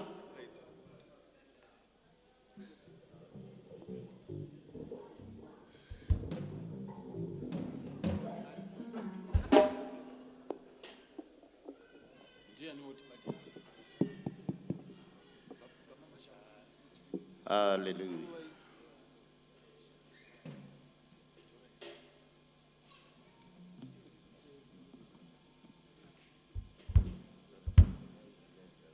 Stage ndedu vana baba uyai tizadze kusvika pana. Tizatsikirirana kumashure. 1 2 1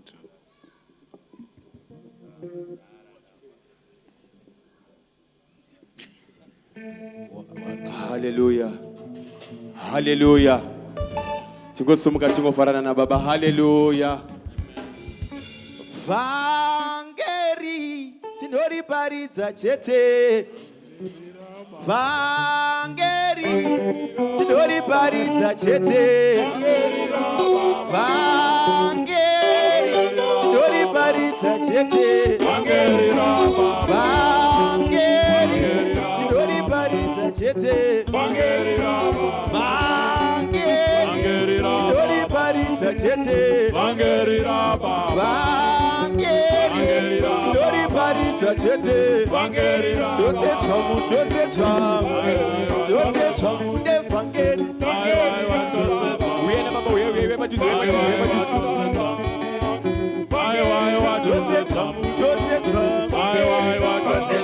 nevangeri. Tose chamu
Iwe Satani tinouya kwauri nemunondo weshoko raJesu.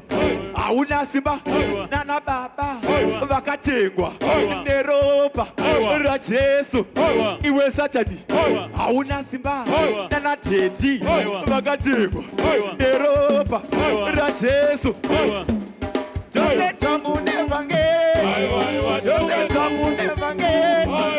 Tose chamu nevangeri.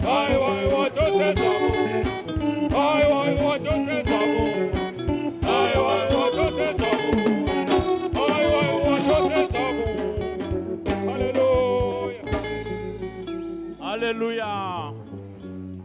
Aiwa tinotenda. Takava nenguva yakanakisa chose kuMahalis.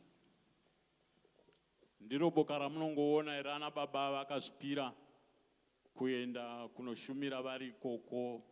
Tanga takasangana neBosbeck. Aiwa kwakanaka. Hatichakuudzi kuti gore rinouya tinenge tiri kupi.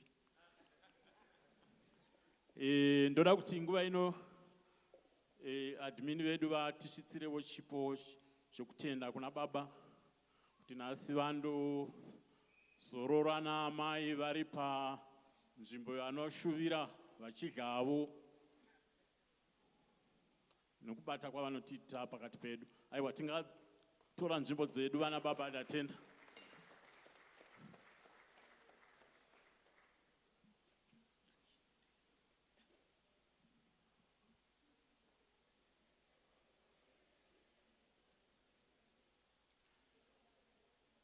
Saka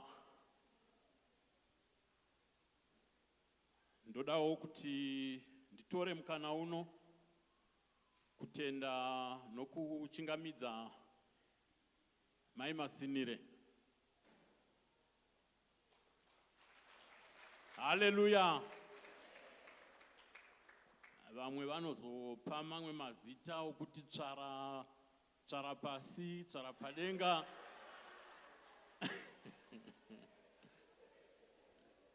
Indonovati Mai Masinire, amai vokumba kwedu. Haleluya. Nemhuri yedu inzwai kugamuchirwa pasavhisi yanhasi. Ndisingapedzi nguva, ndoda kuti tipe baba nguva yokuti vatishumire. Tingati varovere maoko vachiuya kuzotora nzvimbo yavo.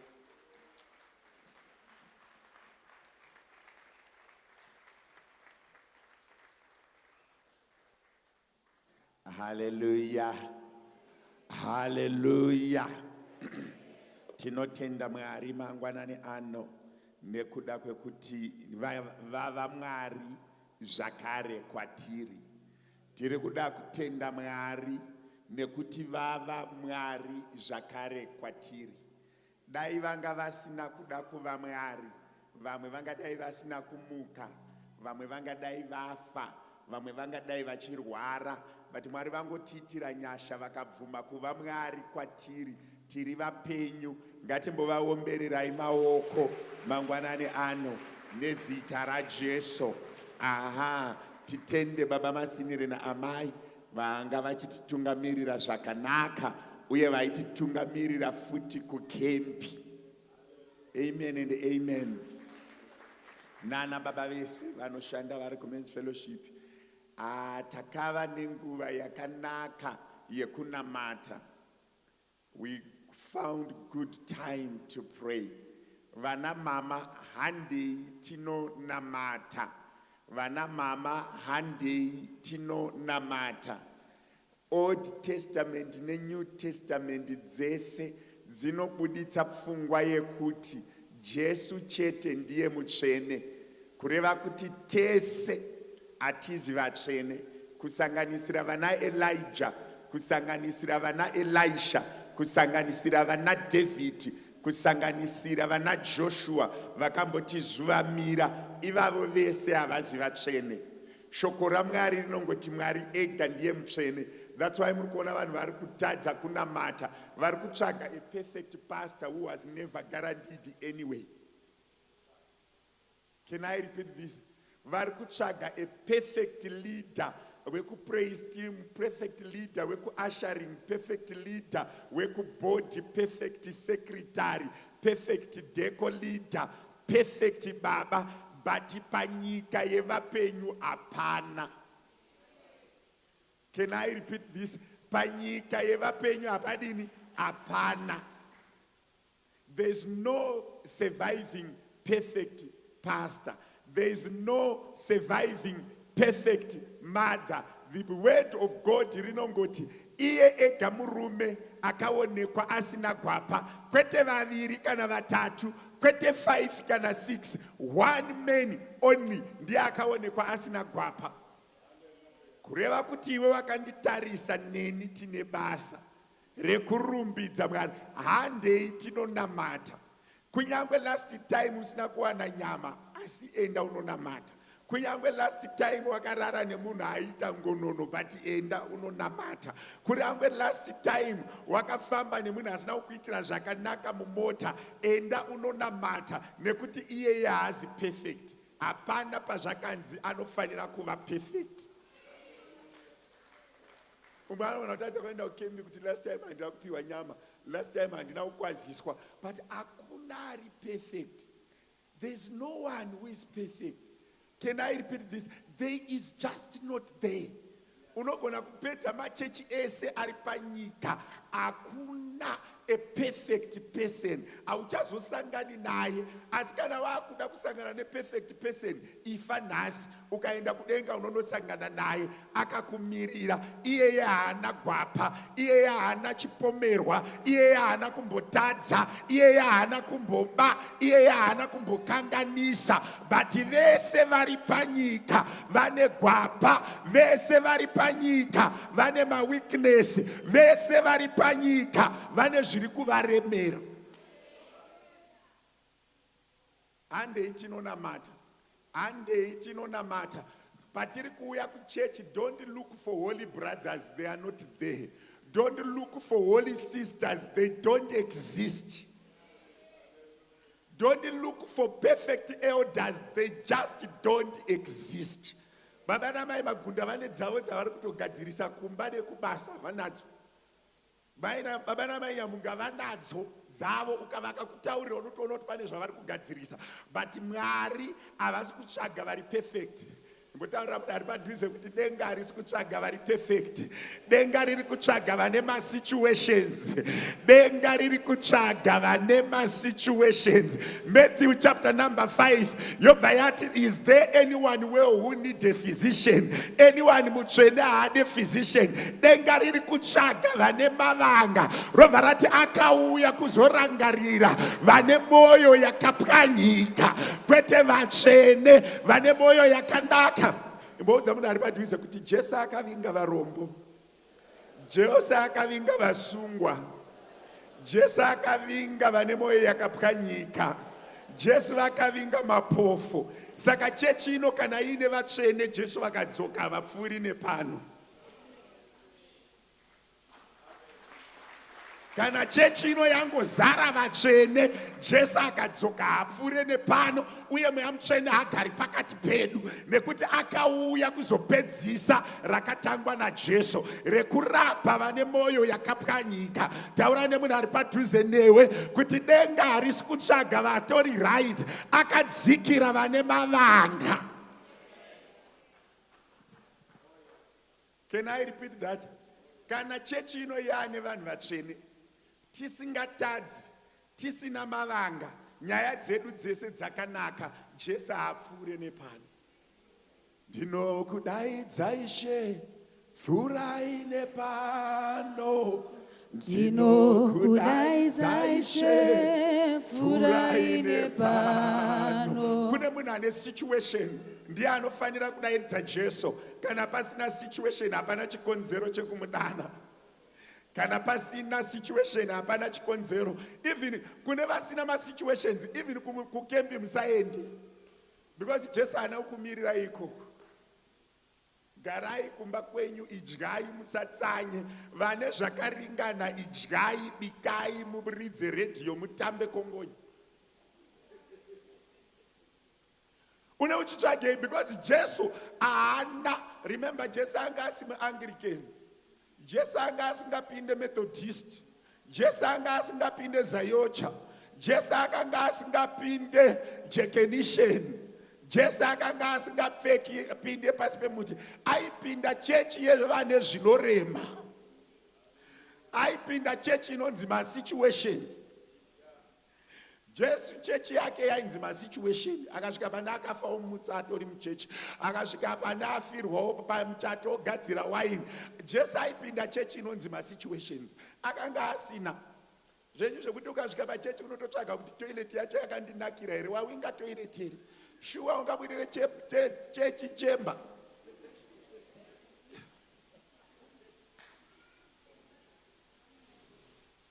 Kana kubuditswa chechi neni mufundisi. Can I tell you one day, pandiri kuenda kudenga handipinduri dzako, ndopindura dzangu. Iwewe unonopindura dzani? Dzako. Ende ukanyanya kuona ma situations evamwe, unokuwara ako hauzomaoni. There are so many people who are so much interested in ma situations evanhu, kusvika iye asingachaoni need iri paari. Jesu, can I repeat this? Vana mama chete mudenga yaka. Vana amai chete. Enda unonamata. Enda unonamata Mwari. Enda unonamata chi? Mwari. Kurega kuenda kukembi. Kwakafanana na amai vanofanana nemwana ari metric, anotora homework yake obva awiga bhuku racho otoda kupfidzisa ticha. Tora bhuku rako reassignment obva wariwiga oti ticha havasi kunzwisisa, da kuvavigira bhuku rangu. Ticha ari papeiro akatonyora metric. Vazhakata vane makore vachidzidzisa. Handizivi mangani, more than almost 30 or so, muri ticha. 36 years vachiticha. But pay yavo iri kungouya wedza vanhu vapasa here kana vafoira. Wanzwa zvandinozotaura. Izvo zvinezvi munhu wemetric, even ukazvisungirira uchiti ticha uya atadza kunditira zvakanaka uzvisungirira, 30 days dzikapera vanongopiwa mari negovernment, iwe watowigwa. Saka nyaya yekurega kuenda kukembi uchiprotesta zvinhu zvakaitwa nevanhu vasiri perfect, vasina kumbobvira vanzi perfect, uri mwana ari kutora bhuku rake owiga pasi, instead yekuzoti uchichingwa changu wowiga future. Waimbozviziva here? waimbozviziva here kuti kune munhu ari kuviga future? Handichatogari mudepartment iroro, he vanhu vacho handivirirani nawo. Uri kudya future. Denga ndakatsamwa, leader wangu akandikanganisa denga robva rati ndakakuvimbisa kuti hapana mutsvene. Ini ndini ndega mutsvene. Panyika hapana mutsvene. Vakomana vanhu ava vane nyaya. Denga risati rakuzarurira, ende ngarirege kukuzarurira nyaya dzevanhu, because haufa wakaenda kuchechi. Vanhu vane zvivi. Vese vamuri kuona vakazora makeup vane zvivi. Vese matumba muri kuona nemadhara, timu iri rine zvivi. Ratouya kuzotsvaga nyasha, ratouya kuzopora, ratouya kuzorangarirwa.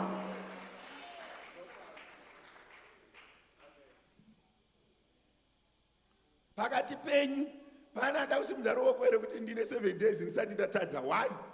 Ari kuti Mwari wekudenga ndiri pano. Mufundisi muri kunyepa. Chimbosimudza ruoko 1. Ari kuti for the past 7 days I have not sinned.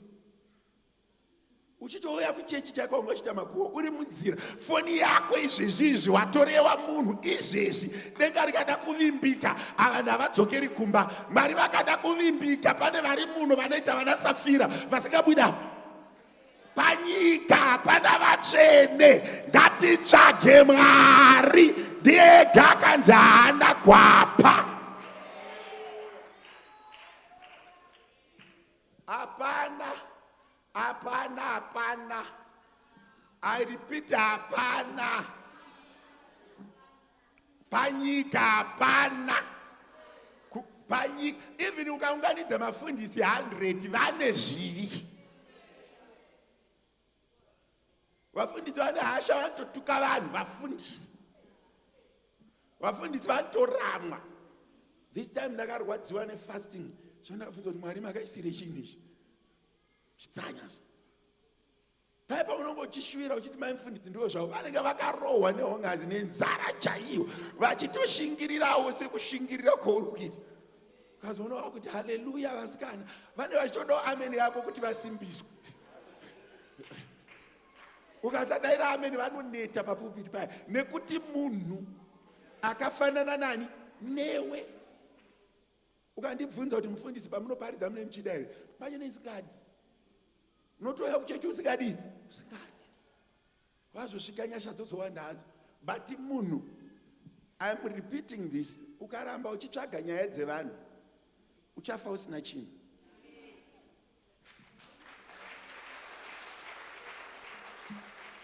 Baba vako chaiwo, ngatimbobve kuchechi. Baba vako chaiwo, vedza vapenyu kana vakafa, ukanyatsotarisa upenyu hwavo unoona kuti mudhara aibura hombe. Baba vako chaiwo, dzokera, go and rewind kuna baba. Handa kuti baba pane chidzo. Baba wako iwewe vakakuunza panyika. Ukada kutarisa upenyu hwavo so tushoma twawakaudzwa kwete ukazoona zvasvika kuwanaka zvatokura kudai. Vaitobura hombe. Mai vako chaiwo ukada kutarisa pautsikana hwavo unogona kuinterpreta unhu hwavo kuti kana ndakanyanya munhu akakanyanyisa.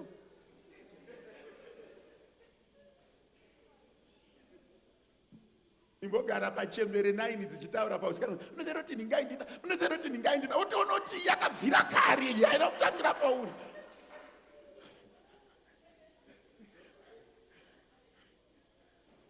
Vanhu vane mafaira. Iwe vakadanana nevakomana vangani kusvika pawasvika? Even uine mukadzi vakadanana uine murume vakadanana nevakomana vangani? Usaudze munhu. Unoziva kuti wakapedza alphabet but muchechi urimo. Usaudze munhu. Ndoda kubatsira ndisati ndaparidza. Ndoda kubatsira baba munhu wamunoti ari kukunyepera yachiti you are the aida vanhu munhu kubva ari aine 13 years makamuona atopindiwara. Vamwe vacho vanga vatokuvara rudo rwaari kukupa itori seke itori inonzi chi itori chisecond hand chinonzi chi.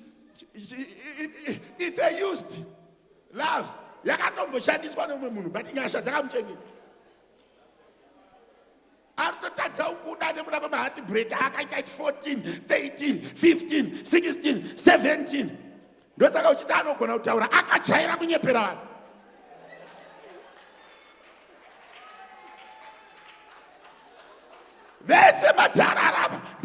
pamwoyo akabvira kare aine 10 years kudza vanhu ndiwe pamwoyo ndiwe pamwoyo ndiwe pamwoyo kusvika rwarwiyo. Ndosaka achigona kuzvitaura mazuva ese vanhu vane mafaira vimbai naJehovha murume asina gwapa.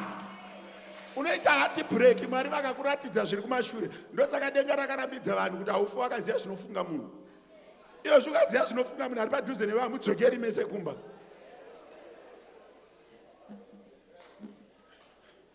Kungoziva zvaari kufunga mudzokeri mese kumba. Ari kutokugaira hombe ipapo. Saka panyika hapana mutsvene. Munhu wese ane mafaira. Kubva uko kukona kudzika kudai fura nepamberi pana kuenda uko kunobuda paketi munhu wese ari apa ane mafaira. Vese muno muchechi makazara vanhu vakabvumirana kushotorana nhumbu vakawandisa. Muno makazara mbavha hakuna munhu wani ari muno anodudza kuti handisakamboba. Tarisa mudenga kuti Mwari ndiri pano asina umboba. Tese takamira muno nekuda kwekuti tiri kurarama mudispensation of grace. Takatarisa pamuchinjikwa tichitendako. I want to be honest with you. If you trust in men, you'll be disappointed. If you trust in men, you'll be disappointed. And that disappointment, the Holy Spirit is not part of it because it never encouraged you to trust in men.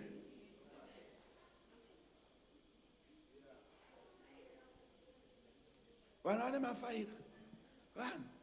Iyo zvikano chida imbononyora pasi kuti wakadana nevanhu. Ndobononyatsoona kuti wakafamba. Kazonzwa munhu akuti huya.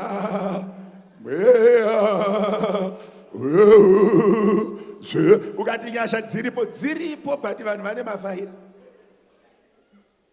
Timbokuperekedza kubasa kwako tidzoke newe. Tikuperekedze kubasa. Tiende newe tidzoke manheru. Hati kuperekedzei kubasa. Ngatirege kukuperekedza kubasa handei kugalari yefoni yako.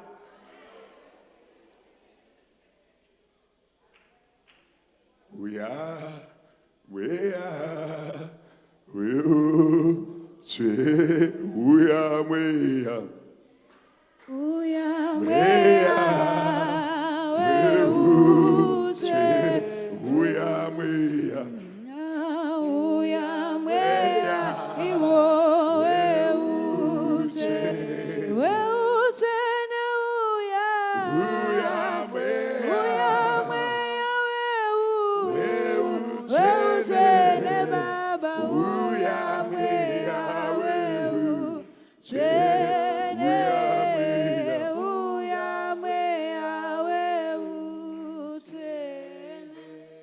Ndosaka muchimudaidza asingagari pamuri. Mwari vaindirivhila pandainamata so ndiri mugomo kukembi vachindiudza kuti so many people have been taken aback by looking at other people, not seeking me. We have a church that is coming for the church building. We have a people who is looking forward to pastors who are not looking on the cross. Tine vanhu vakaisa moyo vavo kuchurch board zvekuti unonyatsonzwa kuti mai vekuchurch board munhu wako ana Mwari, but ukaramba wakadaro uchakuvara. Bvisa kutenda kwako kuvanhu ukuise pamuchinjikwa. Vamwe vacho havakuvari vabvura hombe. Unokuvara iye wacho atofa. Chifona uchiti baba mwana wangu ari kurwara, wobva wanzi baba wacho vari kutorwarawo havasi kutaura. Wacho wauri kuti ataure izvi ari kutotadza kutaura kuti ndipewo mvura. Iwe wakabata mwana kudai. Ngapaite munhu anovimba naJesu. Ngapaite munhu anoisa kutenda kuna Jesu. Ngapaite munhu akakura kudarika organization inonzi church. Akakura kudarika organization inonzi church. Akabatirira pana Jesu. Rega kubatirira pa church, batirira pana Jesu.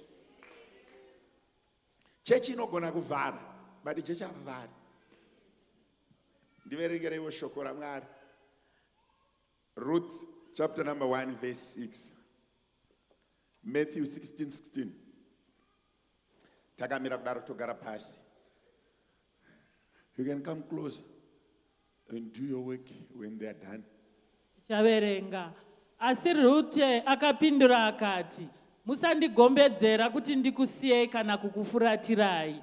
Kwamunoenda ndo kwandichaendawo, uye pamunogara ndipo pandichagarawo. Vanhu venyu vachava vanhu vangu, uye Mwari wenyu achava Mwari wangu. Hallelujah. Matthew chapter number 16. Simon Petro akapindura akati, ndimi Kristu, mwanakomana waMwari mupenyu. Simon Peter answered, but Ruth replied, don't urge me to leave you or to turn back from you. Where you go, I will go, and where you stay, I will stay. Your people will be my people, and your God my God. Simon Peter answered, you are the Messiah, the Son of the living God. Hallelujah. May the good Lord bless the reading of the word and the faithful readers. May we all take our seats. Ndigamuchire mai mufundisi vanga vachishumira ku-English service pamwe chete nababa chigwada. Baba namai nyamunga ndakugamuchira here. Did I receive you? Maita yenyu nekutungamira ku-intercession. Today we are working on the theme yandati the world of revelation. Kushanda nemusoro wekuti World nyika yekuzarurirwa nyika yekuzarurirwa kana kuti kuzarurirwa. or revelation. Yes. I'm working with the theme and the world of revelation. Ndiri kushanda nedingindira rekuti nyika yekuzarurirwa. What is world? Chii chinonzi nyika? It's a space. Inzvimbo Isina limit. that doesn't have a limit. No boundaries. Haina magumo. Then what is Chii revelation? chinonzi chizaruro? That's when things that you did not know, Ndo kune zvinhu zvawanga usingazivi that is put on your heart zvinoiswa pamwoyo pako and you share. wozvigovera.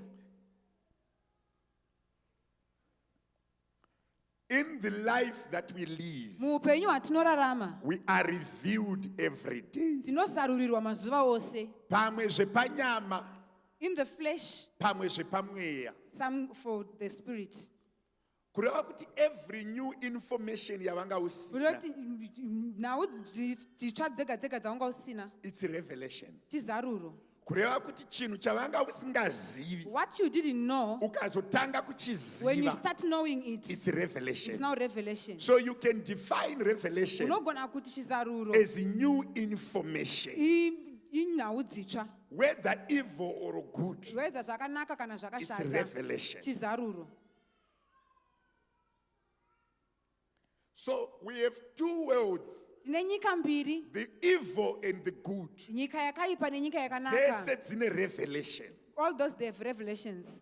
Unogona kuzarurirwa chinhu chinokuchemedza. You can be revealed something that can make you Unogona cry. kuwana information yavanga usina. You can get the information that you did not have, Igokupwanya-pwanya. and it will destroy you, Igokupedza simba. and it will finish the strength that was in you. Wangonzwa information chete. Once you hear that information, Kungoudzwa zvimwe zvinhu zvavanga usingazivi. knowing the things that you did not know, Zvobva zvatokuparadza. and it will destroy you.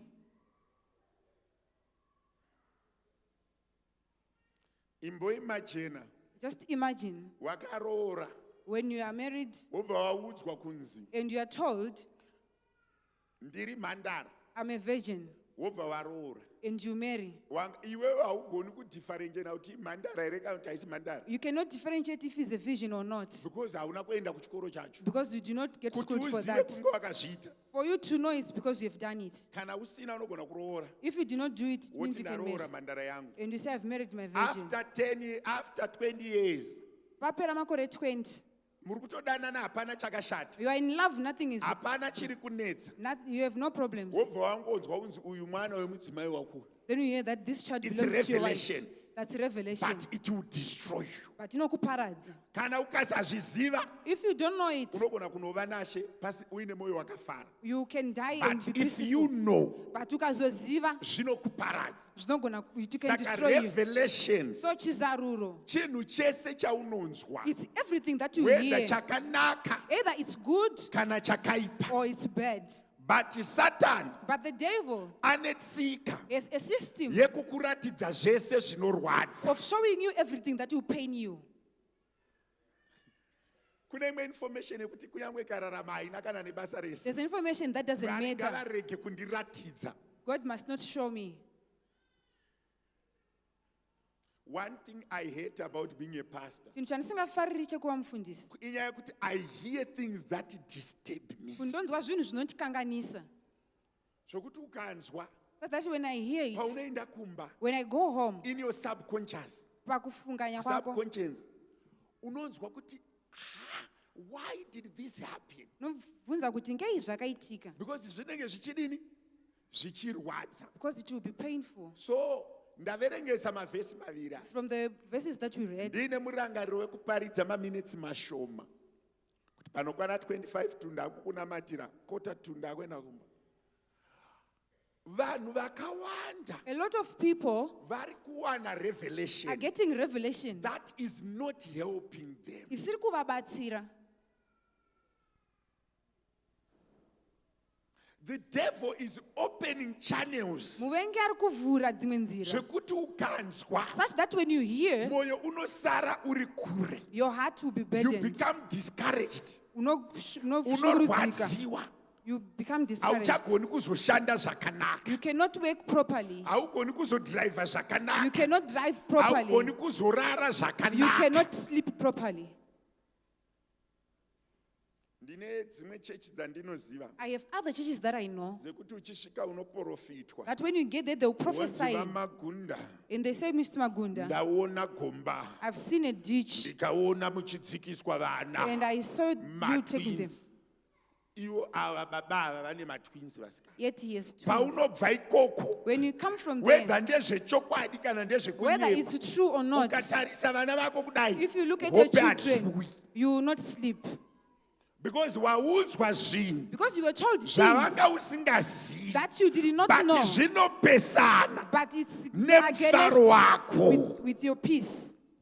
Mwari ngaakuvharire shamwari dzinoprofita rufu. May God cause Mwari those friends to ngaakuvharire prophesy. hama dzinounza revelation yerufu. May God Mwari cause those friends to give revelation of ngaakubvisire death. vanhu May God vanotaura remove people revelation who speak inokanganisa upenyu. that will disturb your life. Mwari ngavanyararidze May vanhu God vanotaura Those zvinokuwadza people mwoyo who wako. talk trash.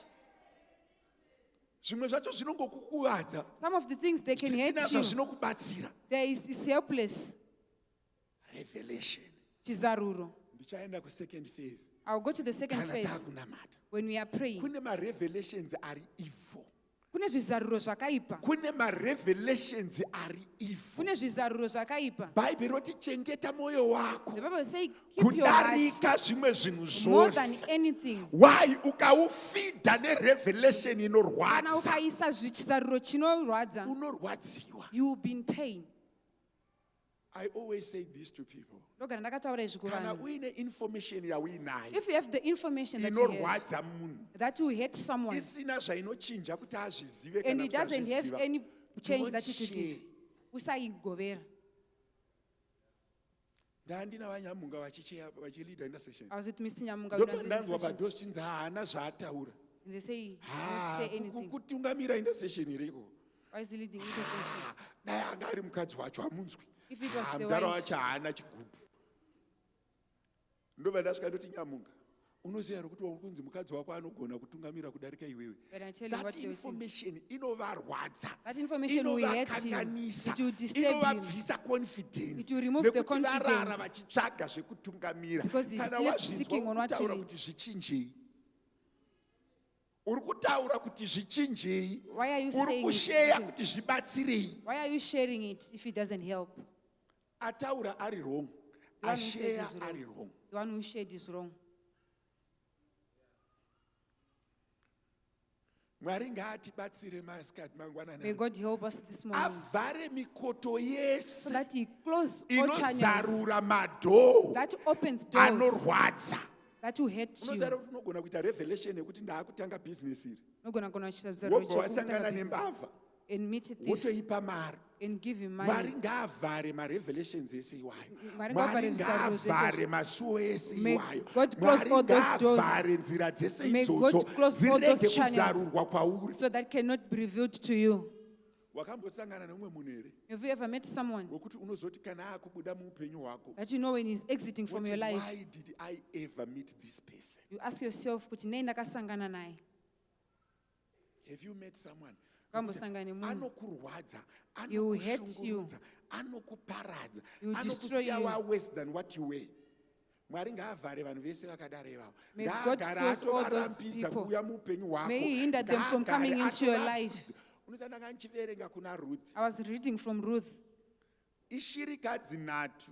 There were 3 widows. Shirikadzi diki, A young widow, shirikadzi diki, a young widow, ende shirikadzi chemberi. and an old widow.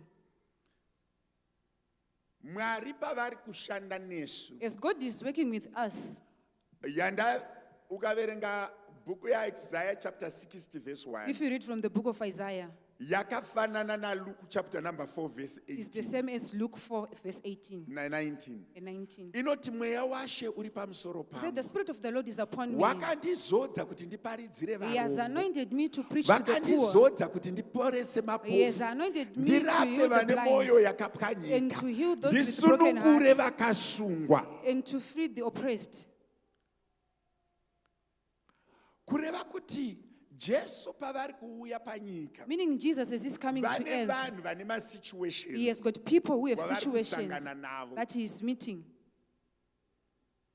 Jesu havana munhu wavakasangana naye anga asina situation. Jesus, there's the person that is not meeting. Read it from all the synoptic gospels. Werenga kubva Woverenga kuma-Gospels bhuku yaJohn. Then you read the book of John. Ndokunowanikwa the life of That's Jesus. where you see the life of Luke, Jesus.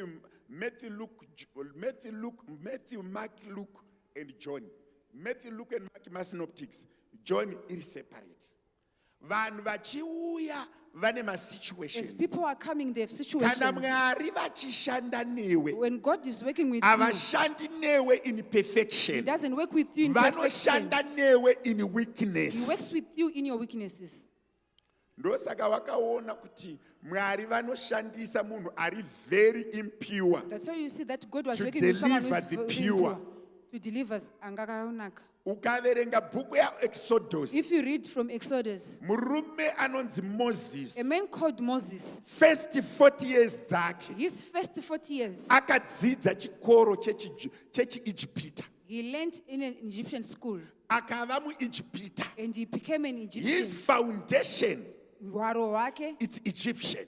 no, Egypt. Aidya mhiripiri He dzevaIjipita. would eat chilies for the Egyptians. Iya mhiripiri yaichemerwa murenje The chilies that they were crying for in the yakarumisa desert, vanhu nenyoka that made people to be ndo eaten by snakes, yaidyiwa naMozisi for 40 is years. what Moses was eating for Haana 40 years. kukura namai vake. He did not grow up with Paari his mom. kupedza 40 As years, he's finishing the 40 years, akunogara ne-a priest he's going to stay with the of a priest foreign land wekunyika ane ine- chinamato who has a religion chisingaenderani nechiJudha. that does not go with the Jews 40 years for 40 years, achidya chikafu chaJethro, eating Jethro's ari fruit murume wemwana waJethro. when he was the husband of Akaroora Jethro's daughter. mukadzi mutorwa.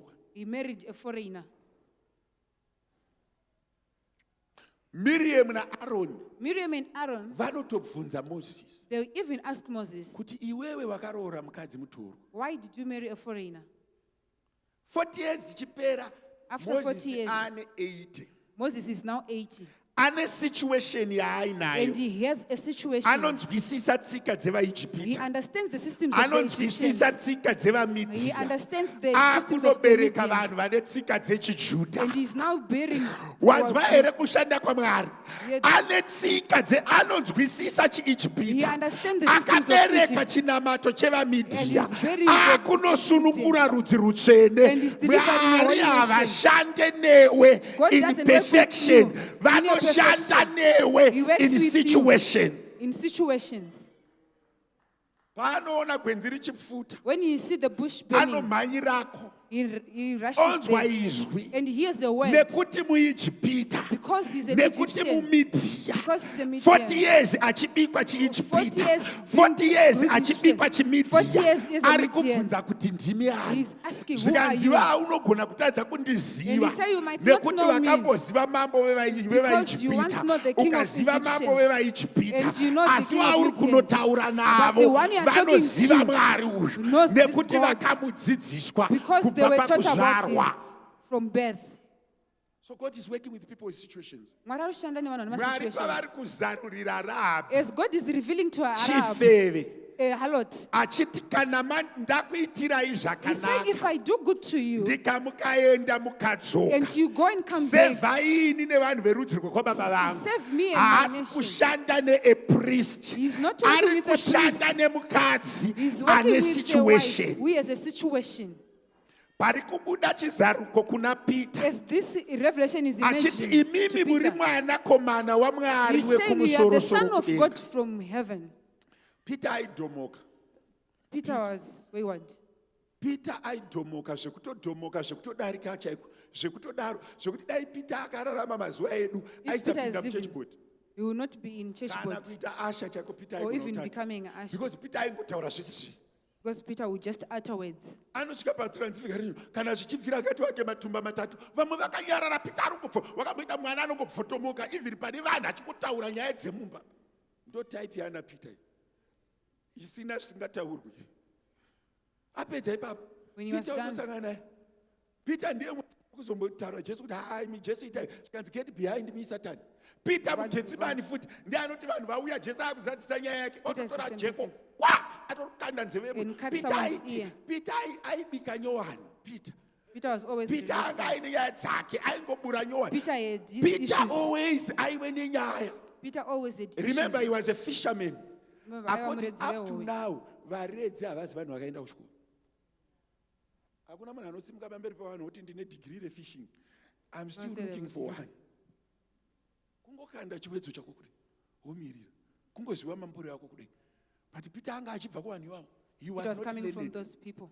Ndiye pari kuzonzi pa 16 That's why he's saying tapinda 16. muworld We are yerevelation now in the world of mweya Jesus. washe wazomupfeka The manje Spirit of God is now filled akutaura zvinochinja and upenyu he's now speaking akutaura things that change zvinosimudza life. zita rake He's now speaking akutaura things that raise zvinodenha the name of denga God. He's now speaking akutaura that- zvinochinja He's magenerations now akutaura scattering zvinoraramisa things that oti change muri generation. mwanakomana wamwari And so wekumusoro-soro you're the son kudenga of God jesu from havana heaven. kupedza nguva zvikanzi not waste pamusoro time. peruvareu And he said, on top of this ndichavaka rock, kereke yangu I'll build my pamusoro church. peruvareu On top of this rock, ndichavaka kereke I'll build yangu my church. ruthi obva ati iri shirikadzi Then Ruth said, I'm a widow. ari kuenda kune shirikadzi She's going to a widow. yakafirwa nemurume With their ikabereka husbands. vana vanofa And he bare to birth to children who die. kunetsana naambuya wako navamwene wako asina chavakakukadzanisira uyu munhu anonzi Naomi akafirwa nemurume Was a widow. vana vake vakafa haana kesi here Their children were dead.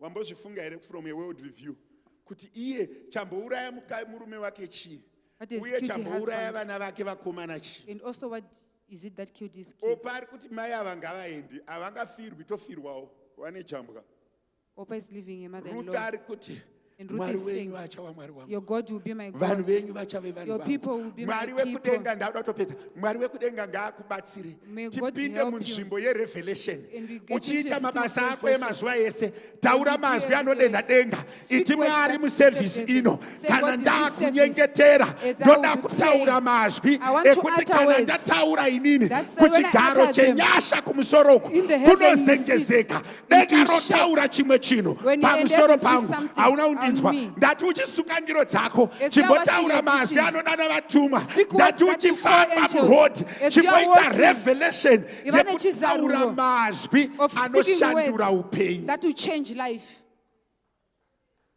kune munhu adavetsataa unoziva kuti wakawarairwa so Do you know that uchingotaura you mazwi just speak words mwari wongokuzarurira and God will reveal to you zvotofamba kungozarurirwa so revelation. do you know kuti revelation is so powerful Unoziva kuti chizaruro chine uri simba. wakagara so When you are sitting wongotaura mazwi so and you utter mwari words, wotongofara so and God will be happy. vapedza kufara When he's happy, wotozorara usiku kwachinja you sleep to tarisa change the pari person. kudanwa murume anonzi so murume anonzi Sauro a man called Saul. paari kudanwa As he is called, ane situation yekuti anzi nababa he has a situation. enda That unotsvaga madhongi go and look for paari horses. kuenda kumadhongi As he's going to seek horses, vashaya donkeys, madhongi they did not find donkeys. kune munhu waanofamba naye He has a person that he ari moves kuti with. shamwari tashaya Who is madhongi saying we did not find the handei donkeys. tinonzwa munhu wamwari Let's go and ask kuti the man of God anoti what he will say. ndopakazodzwa so That's when Saul was anointed. akatodzoka ave mambo He came back and he akapfuura was a king. nepagrupu revanhu achiprofita And you baba pass through vakamutunga and you be kumadhongi vakadzoka vakumuti makadii mwari ngaambokupawo zveshamwari dzinotaura zvinoraramisa May God give you friends that akubvisire idzo dzisina basa may God remove useless friends. imboitawo kashamwari panyama Have inotaura friends shamwari ita projekti that will tell you to do a certain womuka project. vaane miriyoni And you wake up a kwete millionaire. kuita shamwari yekuti inokupa idhia unorohwa kumba nemurume. Not having friends that will give you ideas that will put you in trouble. Do you know that the secret of life is not big? Just one moment of correct revelation in the spiritual world, every dimension of your life is transformed. One munamato. Jabezi, handisi hangu kuti sei tichienda kugomo gore negore Mwari vachiramba vakanyarara. I wonder why we go to the mountain Jabezi every year. akanamata ka1. Jabez only prayed once. God, enlarge my territory. Jabezi akanamata chi ka1. Andina kuzombonzwa kuti Jabezi akakwira gomo futi. We do not see Akanamata Jabez kachi come to- ka1. He prayed once. Mwari akambotibatsira wera ambovhura zvaro May God help us so that May He not God reveal help us some of things. kungokuvhurira just one word raunotaura kana Revealing just to you one only munhu one word waunosangana naye raunotaura, in the or one spiritual person that world you- zvinhu zvobva zvachinja Zvinhu kungotaura zvochinja one munyika statement inofadza Mwari kwete Kutaura chinhu chimwe one. chete that will please God. Munoziva here kuti vanhu vanotamba bhora You know that soccer players, kune kalaki kariko bichana they've got luck. kune kamwe kachimedu kenyasha so There's a bit of grace.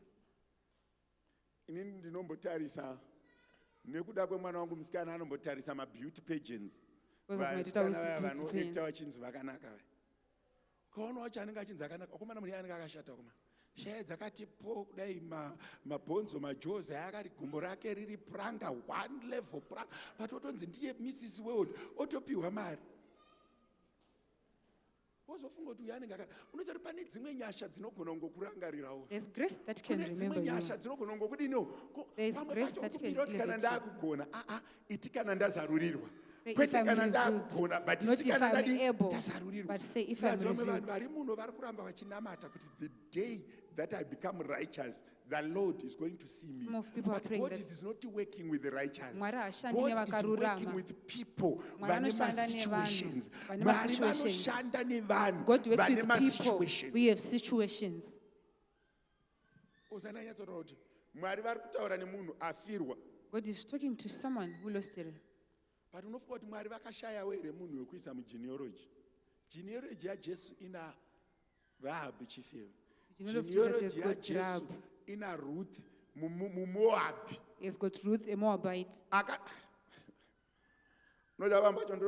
Ukatarisa zvinoitwa naMwari If you check what God can do, unogona kugara pasi ukafunga kuti saka ndinomboenderei kuchikoro. you can sit and think, why am Ukafunga I going zvinoitwa to naMwari school? so If you can unogona think of kufunga what kugara God can pasi do, ufunga kuti kuchikoro ndakamboenderei. you ask yourself, why did I Vanhu go to school? vangani vakanga vari mavirgins How many of people, how many people vakararama were upenyu virgins hwakanaka who lived a vasina good life, kumbobvira vanzwa Jesu achitaura. who did not hear But God speaking? Rahabi chifewe Mwari vakamushandisa akanaka. But God decided to use Rahab, a harlot.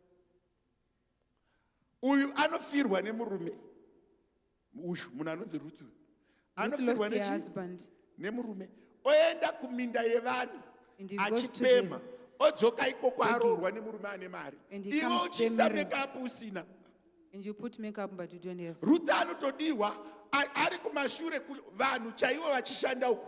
This people slave working. woman Then achinhonga this slave zvazara ari was panguva speaking the yekupema remaining.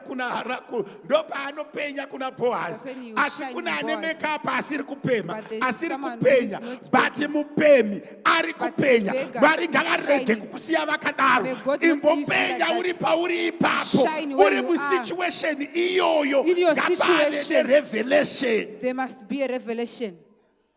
Saka pamwe pacho unoshamiswa naMwari so zvendinotarisa masunday school, If you can check the ndinotarisa Sunday mayouth, schools, if you check the ndinotarisa youths, mateenagers, if I check the kune zvimwe teenagers, zvivana zvekuti zviriko kumateenagers uku there are other kids unotoona when kuti uyu they akashata uyu. and you see this Tarisa child is kutarisa ugly. makumbo ake wonyatsa kuti pano pane hondo iri kuya, because anenge akatofanana nababa wake chaivo, ari a masculine girl. But wozoona vakuma 23 But you see, but atoroorwa zve you see she's married. tatopadarika kozoita ndiri kuti marika hazvinei kuti makore mangani, It doesn't matter how many hazvinei years. kuti ilevel ipi, It doesn't matter which hazvinei level. kuti situation yako yakamira doesn't sei. matter how the Mwari situation is. havashanye pari perfect, God doesn't vakauya visit where it's panyika perfect. kugadzirisa pane He came era. to earth to Mwari fix where there's an havashanye error. God pari does not perfect. visit when it's perfect. Your situation kushata kwayo ikoko ndokwakatonakira denga. Unoza kune vamwe vanhu vekuti kana vakufunga vanhu vanoshandiswa naMwari, There are people when they think of people who are used by ndosaka God. kuti even Samuel, Chero Samuel an anointed man, anga akazodzwa akaona varume vane mitsipa vana Abinadab, manhasva makoronga reifamba richidai, uya aine chinhu, 1 hakuna munhu, 2 hakuna munhu, 3 hakuna munhu, 4 hakuna munhu. Kuzonzwa Samuel ati iwe mafuta aramba kubuda muchigubhu, said the oil did not come from the mafuta container. adi aramba. Varipo vese here vana, Are they zvikanzi here? kune umwe They say there's ari another one. kumafuro, zvikanzi who is handigari at- pasi, And say, I will not sit. endai munomutora. Go and fetch him. God does not work with the perfect situations. Mwari hashandi God is nezvimasituations not akanaka. looking for perfect situations. Mwari haasi kutsvaga He's masituation looking for the akanaka. people who are hungry and desiring Ari kutsvaga vanhu vane kunzikwa nzara naMwari. nekuda kunzwikwa naMwari. Unoziva kuti pakati pedu pakauya munhu You know, among ane us, if mhete someone comes paguvha, munhu akaboorwa guvha nerurimi, in the tongue, isu sevanhu Us tinenge as tatomita people, right off, but we write pamwe it off. anogona kunge atouya kuzotiprofita kuti nhamo yedu ipere.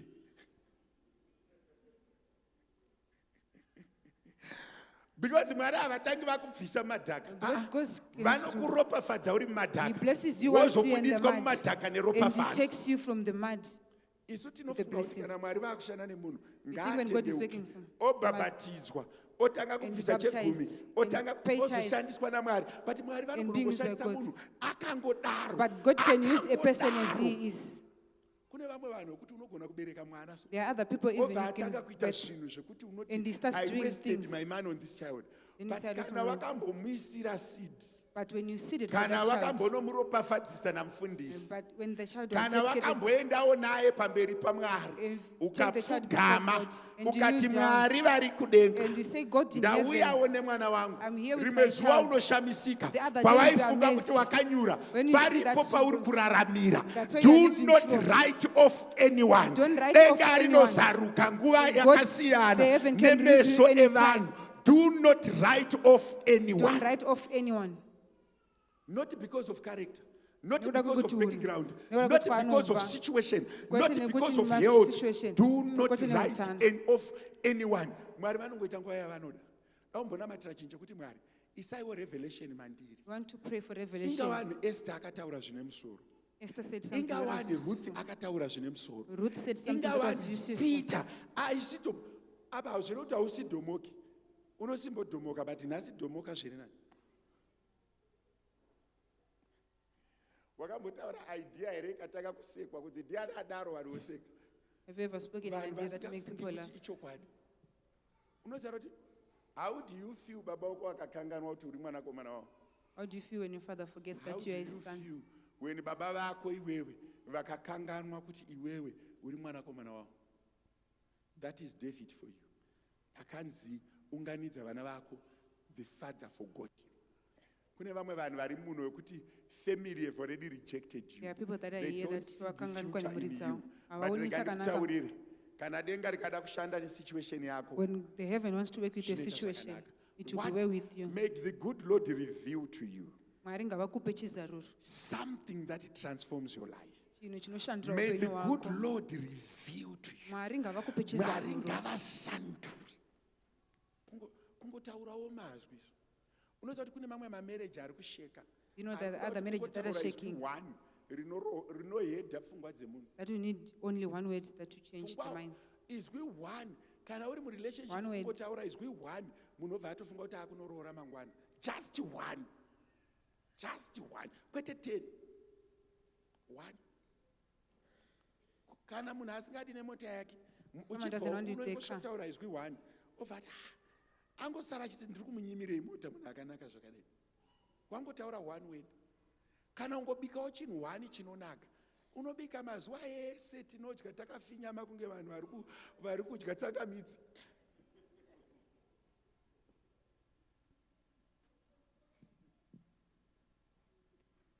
Kungoitawo chinhu 1 that transforms your life. chinoshandura upenyu hwako. Vana baba chete maoko mudenga yaka. Vana baba chete vabva kugomo maoko mudenga yaka. Mwari ngaambokupa revelation. May God give you revelation. Ndakutemtetwa kudzokorora zvandaitaura kukembi, but ndogona kungodzokorora. Ndikokorora ndiri kukembi ndaiti Mwari ngavazadze upenyu hwako neactivity. May God fill your life with activity. Mwari ngavazadze upenyu hwako. May God fill your life with activity. Firiji yako ngairege kuvhurwa kamwe chete pasvondo. Your fridge must not be open Kana to once a manheru week. maakutora muriwo. Or at night when they are Kwete taking. muriwo chaiwo mukaka. Munovhura manheru maakutora lakito yekusouth Africa. Only open at night when you're taking. Hamuna yogurt. There's no yogurt. Hamuna fruit. There's no fruit. Hamuna chocolate. Vana havatotambiri ipapo. Firiji ngaive yevana baba nevana mai. Kwete yamai chete vaakutora muriwo. Mwana ngaazive. Firiji yako ngaive busy. Your fridge must be busy. Bank account yako ngaive busy. Your bank account Kana must be wakuprinta statement rega kuprinta printing half a page, statement, printa 10 pages, print 19 10 pages. Account 19 yako pages. ngaive neactivity. Your account Fridge must be yako busy. ngaive neactivity. Your fridge Stove must have yako ngaive neactivity. Your stove must be Stove active. ngairege kubatidzwa manheru stove ngaive must be stored neactivity. at night. Flyer ngairege kugara mudrawer ngaive must stand at neactivity. drawer. It must Mwari have an venyasha ngaazarure May God masuo. reveal Upenyu souls, those- huzare activity. Your life to be filled with activity. Rega kuita upenyu huri passive. Upenyu ngauzare activity. Don't have a Vana baba passive muri life, there's an kunzwa. active life. Pamba ngapauye maUber 5 6 ukakangana kuti wasiya chimwe chinhu kuti Uber bring. Ukakangana pamba ngapave neactivity. Let your house there must Gate be an ngarive neactivity. Kwete gate rinovhurwa munhu achienda kubasa nemanheru zvekuti nyoka inogara kugara pagedhi. Gate ngarirambe richingoti up and down. Why? Mwari ngavaise activity. Mwari ngavakuzodze. May God Upenyu anoint you. ngauzare Your life must be activity. filled of activity. Mwari ngaakupe nyasha usati wabuda musivini. May God give you grace Joshua. of Zvekuti Joshua. marovere andiri kuita maameleka That idzi, the way I'm zuva harifaniri kunyura. the sun must not Ngarimbombira set. ndirove vanhu. It Mwari must wait ngavakupe so nyasha. that it- Zuva May God give rirege you grace kunyura. so that the sun might Wakumbodya not mari. set. Zuva You eat ngarirege. money. Rega kurara. Don't Nekushaya sleep zvekuita. because you don't have Upenyu anything to do. ngauzare activity. Your life must be full of Ndiri kutsvaga activity. vamwe vasikana. I'm looking for Vari girls. kuti uchaita baby shower. We are saying you're Baby doing welcome. baby shower. Roora Baby day, welcome. muchato, kukiswa, honeymoon in 6 months. Upenyu ngaumbozara neactivity. May your life be full Zvekuti of upenyu hwako activity. hunenge hwakavhiringwa Your life neactivity. must be full of Mwari activity. ngaavhiringidze life May yako God fill your nemaactivity. life with activity. Kumbovhiringidzwa upenyu neactivity. Vana baba muri kundinzwa? Yes. Mune muchipopoterana kuti matengerei zvinhu zvishoma. Ina handisi kufara nematengerei.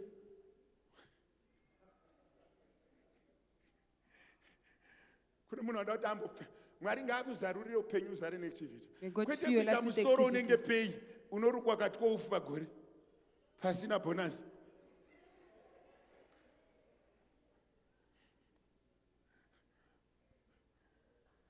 Ukangogerwa ukangorukwa after 3 days usikadi musoro ngauye neactivity. Ungorudu unorukwa futi.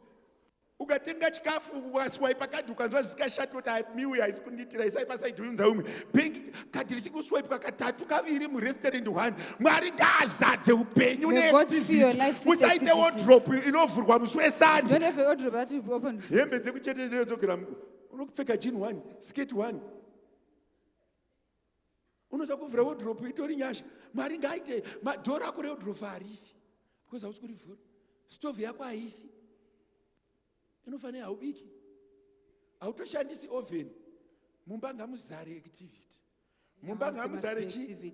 even vana kumhanya vachikwira vachiguta kuguta, Mwari ngaadzikise nyasha dzeactivity. Mwari ngaakudzikisire nyasha dzeactivity. Vana avaipa kuenda kugomo naMwari zvinoita, nyora zvinhu kwazvo, upenyu ngauzare neactivity. Your life must be full of activity. Haufaniri kuramba uchipfeka hembe dzimwe dzipei vanhu, kwete kana kudziendesa uko, kwete nekuti dzatsakara, maneta nadzo. Mwari ngaakupe activity. May God give you Mwari activity. ngaakupe activity. May God Unozoti give you pamwe pacho activity. ukavhurirwa masuo activity inowanda. Izvi zvichira When new doors are kuti opened. masikatano haisi nyaya kuti une hope, hauna activity. Because you don't have activity. Ende paunomuka musana unenge wakurwadza mubhedha wacho futi hauiti. Tarisa munhu ari padhuze newe, uti Mwari wenyasha ngaambondipawo activity. Chizaruko chinounza activity, kwete chizaruko chinounza misodzi. Chizaruko chinounza activity. Revelation that brings activity. I like it so much when my wife spends the day in the mall, because when she comes back, she's ever smiling.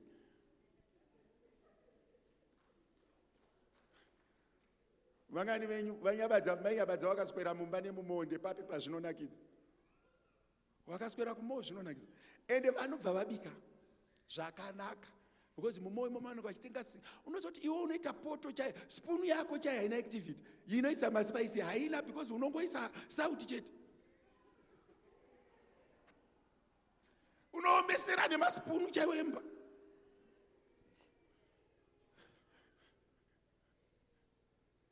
Bini chairo ngariite activity. Bini rekumba kwenye nongoturudzwa risina kuzara. Mwari ngaakupe mukicheni ngamiite activity kusvika maane mabhini maviri. Vanhu vekukanzuru unopiwa 1 iwe tenga rimwe racho. Mwari ngaaise activity. Chinozadza bhini kazhinji mabhokisi epizza. Zvino unongochipila mapotatoes 2 rinozara rini bhini ro. Mwari ngaaise activity. Udza mumwe munhu ari padhuze kuti ndoda kupiwa activity. Ndoda kupiwa activity munzvimbo dzemweya. Ndiri kutsvaga activity munzvimbo dzemweya. In the spiritual realm.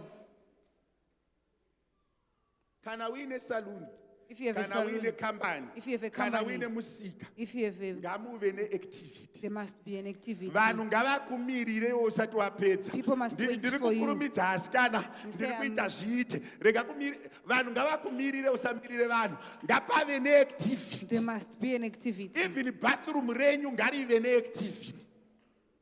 Wazvinzwa. Ite bathroom rinoflashwa ka1 pazuva. Hapana activity. Wazvinzwa. Ipapa wanyatsopanzwa ine ndopa uchaswera uchifunga ipapo. Tarisa kuti Mwari ngaambondipisa.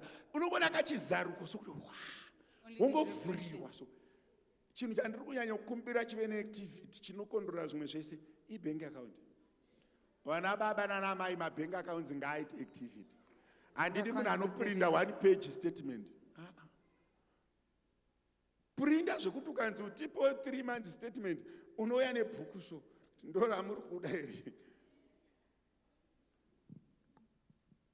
Tarisa munhu ari padhuze newe kuti zvako izvo zvokuita 1 line pastatement. Pastatement yekubhingi 1 line inoshanda musi wa30 nemusi wa1 yapera.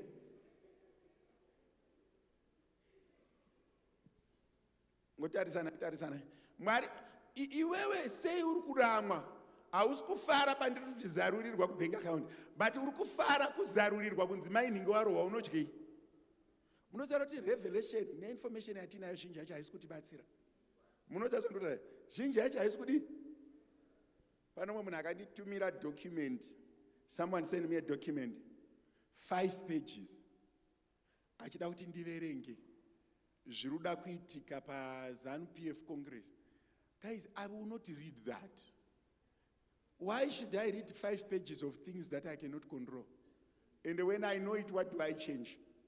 Ndiri kutsvaga munhu anondipa document rinove munhu wandisingaignoi, munhu anondigira paper bag ine mari oti mufundisi verengai. Surely I will not ignore you. Even ukaunza truck, pick up, I will read. I will count it. Asi kana paine vanhu vari kurwa usandiudze zvinondishayisa hope. Usandidini. Kuna munhu afana kumbozarurirwa zvinhu. Imbozarurirwa uyo neactivity. Apa mpacho ndinombofunga kuti why don't we have activity? Because we have wrong revelation. Nekuti hatina We chizaruro need chaicho. good revelation. Chizaruro Ukazarurirwa chaicho. business rematomatoes. If you are Ukanzi business wewe of ndio tomatoes. supplier must spy ese tomatoes. That revelation will keep you busy. You go left, right, and center. Iyo zvipakaita revelation panapa yekuti vasikana 10 varoorwa ndapinda busy. Mira ndikuudze. Mama vachaita 10 kitchen party. 10 bridal shower. 10 nhumbu dzekuropafadza. 10 dzimba dzekutenga. 10 michato ndapinda busy.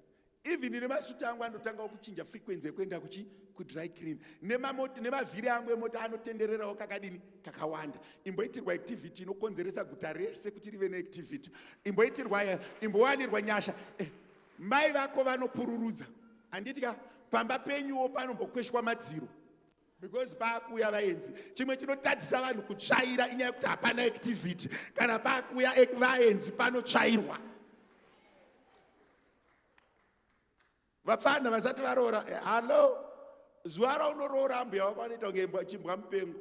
Ukanga wakuroora vana ambuya vanoita kunge vanopenga. Mumba munotsvairwa. Plate inosukwa ka5.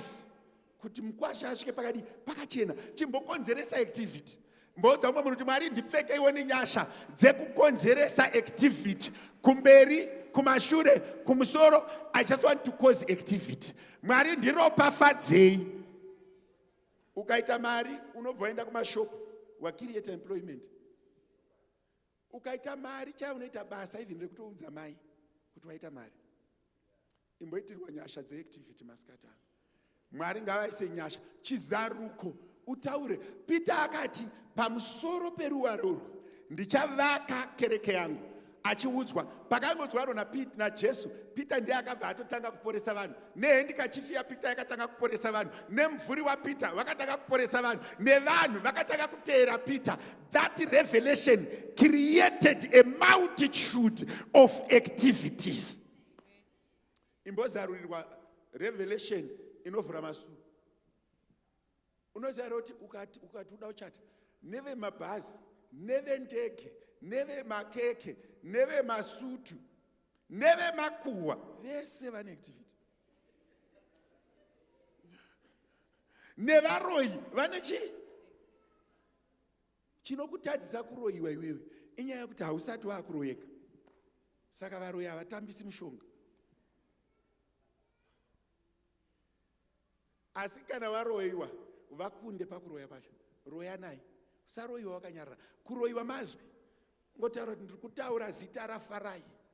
Uya mukomana mutema mutete. Ngaanodzungaira kuJobheki nehuku yangu. Iwe uchiuya paari taura kuti vese vakati nditambudzike ndione ndichidya 1000 yangu. Huku anoda huku ngani kuti akundewo seed offering yako. You need to have an offering that speaks louder than my evil offerings. Can I repeat this? You need an offering that speaks louder than other offerings. Asi nasi ndabva kugomoka. Regai ndirege kuita selfish. Kubva Thursday ndichinamata. Ndine vanhu vandiri kuda kupa activity. Ndoenda kumba kwangu. Azvinetsi.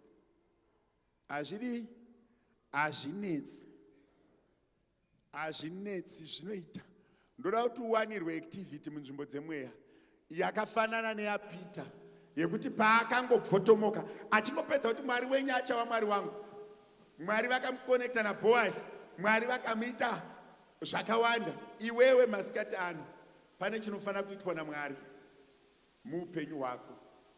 Imi vanhu imimi matobho unogona kuimbira vamwe vakaita activity.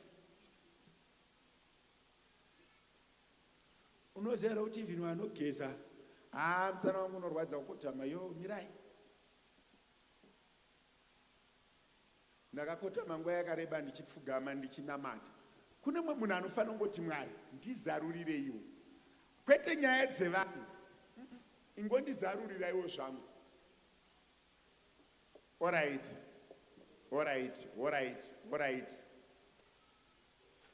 Ndapfuura nepapa. Muzita raJesu. Ndiri kutsvaga vanhu vanoda kuzarurirwa naMwari. Revelation. Handisi kudzinga mamhepo waini. Ndiri kutaura nyaya yekuzarurirwa naMwari. Ngangouya ndikakunamatira toenda kumba. Tikatongokuna Mwari ngaangokuzarurire chimwe chinhu chinokuitira zvakanaka. Izvezvi Mwari ngaakuzarurire chimwe chinhu chinovhura masuo zvekutopenga chaiko. Mhepo inopisa ngaizadze upenyu hwako. Baba muzita raJesu. Nhasi ndikakuturika ruoko rwangu runenge ruchipisa. Nyasha dziripo. Ndiri kudzinzwa kune vanhu vari kuchinjirwa upenyu nezita raJesu. Nhasi ndikakubata nhasi zvakadzora. Simba rakawanda nhasi nyasha dzitoripo ndiri kudzinzwa muridzi wacho. Nezita raJesu Baba ndiitirewo zvakanaka. Nyasha nezita raJesu Baba ndirangarirei semuranda wenyu. Nyasha ngadzizadze vanhu nezita raJesu. Praise him. Baba muzita raJesu. Nyasha ngadzizadze mwana wedu. Ambo aende kure. Kune vanhu vanofanira kuenda kure nezita raJesu. Nyasha ngadzizare pamusoro pako. Imba izwi rako riri pasi pasi. Rangu rirambe richinzikwa. You hama slowly. Chokwadi terera Mwari vanotaura amadzangu terera vanotaura adikani terera Mwari vanotaura chokwadi Mwari hanganya tsise chokwadi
Jesu ndinovimba. Hallelujah. Na Jesu ndinovimba. Hallelujah. Hallelujah. Na Jesu ndinovimba. Hallelujah. Na Jesu ndinovimba. Hallelujah. Hallelujah. Na Jesu ndinovimba.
tiri kunyengeterera the spirit of abundance neactivity. If you are carried away, Mwari anokuropafadza. Kana vakuropafadza, wobva varega kuvanamata, woita busy uri pablessing, uchikanganwa the blesser. Ndaiteerera mumwe munhu achiparidza achiti the devil is shrinking praying time. The devil is shrinking the time that we spend with the Lord. Iyo zvimukatarisa kuti macell groups atimaite kuservice todaita 2 hours, vanhu vari busy. But can you be in love with someone that you are what you do not have time with? If you are in love, you spend time together. Zvakanaka tiuye kuchurch iri timed, tipedze netime. But pamwe pacho tikawarairwa vana vedu, because AFM yaisitanga na 8 ichipera na 4. Ikabva pa 4 ikauya pa 2. Ichabva pa 2 yoya pa 12. Kudzimara yawe 20 minutes. Bhawa rinovhura ma-hours mangani? Bhawa rinovhura ma-hours mangani? Bhawa rato garai pasi zvishoma. Praise miraida utora offering toenda kumba. Bhawa rinovhura nguvai. Bhawa uchaona kuti time yaunoona TV yakawanda kudarika time yaunoenda kuchechi. Time ya uchadzimara kunamata kwafanana nenguva yaunobika sadza. The time that we spend with the Lord is getting smaller and smaller and smaller and smaller. And the devil is not refusing people to go to church. He is just minimizing the activities that you do with the Lord. Can I repeat this? Van varikuti, I want to go home. Kubasa munoshanda ma-hours mangani? Kuchechi munoda 2 hours. I'm takuchinja time kurebesa kuchechi. But I'm telling us, kuti if we are not careful, tinoramba tichishiringa time yekunamata. Kusvika tisisina chiri meaningful chatinoita because we are conscious about going home. 90% yevanhu vari kubuda munomu vachienda kumba haana mari yekudya, haana pekurara, imwe imba yaari kuenda haina window. But we want to go. I'm telling you, if you are not careful, in the next 5 years, praise and worship 10 minutes, intercession 10 minutes, preacher this Christianity is just going to die away, completely gone. Not because Christian, we are not defending it. Ma Muslim, takaenda na mindfulness nevana muswe Wednesday. Every pa airport yega in a prayer yema Muslim. Vangani vanotenderana nini? Uchingosvika pa airport, chinhu chaunotanga kuona I direction yema Muslim vachinonamata. Uchisvika takaenda pane imwe place ma Muslim aitobva kunonamata. Hapana airport ine church yemukristu. Hapana ground rebhora rine airport. Toilet yemukristu inoputirwa mbanje, yemumuslim auputi fodya imomo. Aupute fodya mutoilet yemamuslim. Christianity is dying. Christianity is just dying. It's going away. The devil is taking it away from us. Iyo zvitapedza tatangana naini takutora offering toenda kumba. Uchanoona mabhora matatu kana 4 ma 90 minutes. Aukomplain, aupopoti, hauna problem nazvo. Unenge uchiona ma-reels vanhu vari kuita mafanis 2 hours. Wakastika pama-reels 2 hours. But kuchechi pastor vanokutaparidza vari timed. Vana vamwari. Let's defend our faith. Let's defend our faith. kana ndiri kutaura zvisina sense, but go paevery important place panonamatwa mwari wemamuslim. Imi makristu muripi? KuZimbabwe kwaitouraiwa mombe inonzi halau, inonzi ndizvo ichidyiwa nemunhu wese. Makristu ndiye amune muchigocha yauraiwa pachimuslim, but munyika yemamuslim ukaona vakabata nguruve unopiswa, ukaonekwa vakabata nguruve kunorarama mamuslim unodini, unopiswa. Let's defend Christianity. Let's defend it. You won't die, you won't dissolve pakungoimba one extra song kuchechi. Iyo zvinji mabhava avhura, iyo zvinzi 12 o'clock akuvhura, achavhara zvemangwani. Vachiita zvinhu zvisina basa, mari yedu yese yatakubvisa panapa yeoffering ichandomwiwa nemunhu wani. Munhu anomwa chai ari kunorova 2000, imi muri kuunza 2000, muri 400 munoya ne2000, munhu wani anomwa 2000. Bhodhoro rewaini chai inodhura noita mari. Kune mubva kuti batsirei kana wakambotengera hama dzavo. I used to get my gifts ewine mazuva anaenda kubasa. Vanhu vandaishanda navo handitaufamba uchiparidzira kuti vanokupa gift kunyanya varungu yewine. I was given a wine yainzi 12,000, 6 years old. Ndakati munhu adi ungondipa mari. Achitofira kuti akupa chinhu chiri iwe ukabvisa 12,000 kuchechi tofanira kukwazisa, tikupfugamire, tikunamati, tikuti baba makadii, but munhu ari kungoisa pawaini kune zvaakatenda. I need to be honest with you. Christianity ichavhara madhoo. Why? Atina ma-standards. Mumuslim 12 dzikakwana Friday. Pese paranesa musoro wake pasi. Iwe unonyara kunamata kombi ichibuda murodi, unonyara kungoti shimandara. Unochinamata wakaita muromo pamunhu. Muslims are proud. I'm not saying, unoziva kuti izvezvizvi ukaenda kuchechi yemamuslim ukasiya mari yako unobuda nayo, siya yako 100 kana iriyo yekombi toni ukadzokera kupa. Haudzokeri. Values are eroded. Values are eroded.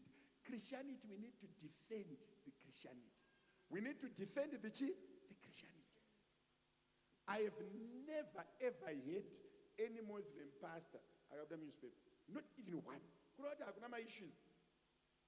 Kristu takarerutswa. Mukristu anotuka baba vake, Mukristu anotuka mai vake, Mukristu anotuka tete vake, Mukristu anotuka mufundisi wake. Mukristu in public, Mukristu anotaura kuti mudhara wangu hana musoro. Baba vake chaivo unonzwa mufana mudiki achitaura kuti mudhara anotomoka.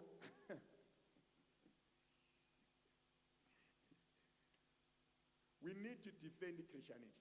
We need to defend Christianity. We need to defend our mareo zakabuda makaona mangani chikristu. Isa reo yako uchiparidza unoti unovhiwa nevangani. Isa uchitaura sina basa. Uchinge uri kufugura hembe so. Uchingodai so. Munhu anoswera achingodai achifunga kuti pamwe chafuguka asi kuzoti yakarekodwa.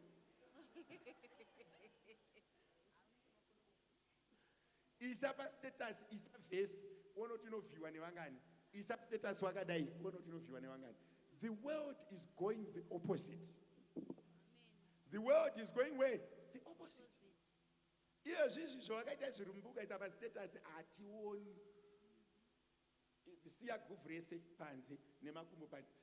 1,000 views nhasi kusati kwaura unenge wana. Isa wakaita zvawakaita izvi kana 1. People don't appreciate, don't acknowledge decency. People don't acknowledge decency. They want zvinhu zvisina basa. Munhu wese ane makuhwa ari popular. Munhu wese ane makuhwa ari popular. Even pachechi panapa tine manewsletter edu ari popular. Yes. They are very popular.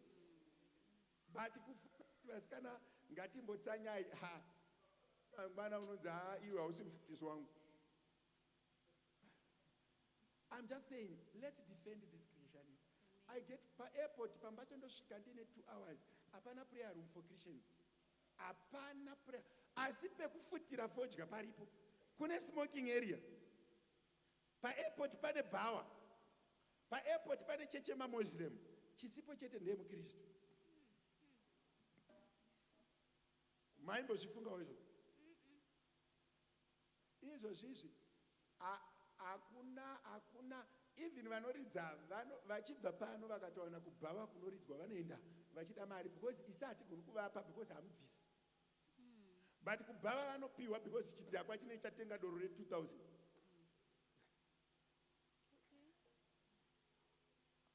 Kupa kune mfaro kunokunda kugamuchira. Munhu achiuya ne10 rand achingobuda munomu akutonoita zvinhu zvisina basa zve1000. Ukapa uchapi. Munhu anga achiita nekadhenzi kani kajaivha apa atsunya ma100 ese asara mukati auya nerandi. Umwe akazoisa paTikTok akati bhuru Mwari. Iwe unoya nedhora kuchechi. Dhora andikuti yati unopa sekuwana kwaunodii kwaunowana. But pamwe pacho yatinounza kuna Mwari, is it a real reflection of who we are? Munoziva kuti kumaMuslim hakuna munhu asingabvisi chegumi. KumaMuslim it's 100% tithing.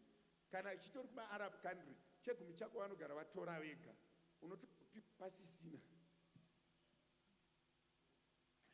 Kunyika kwavanogara vatotora vega. I was reading ndikanzwa kuti mapastors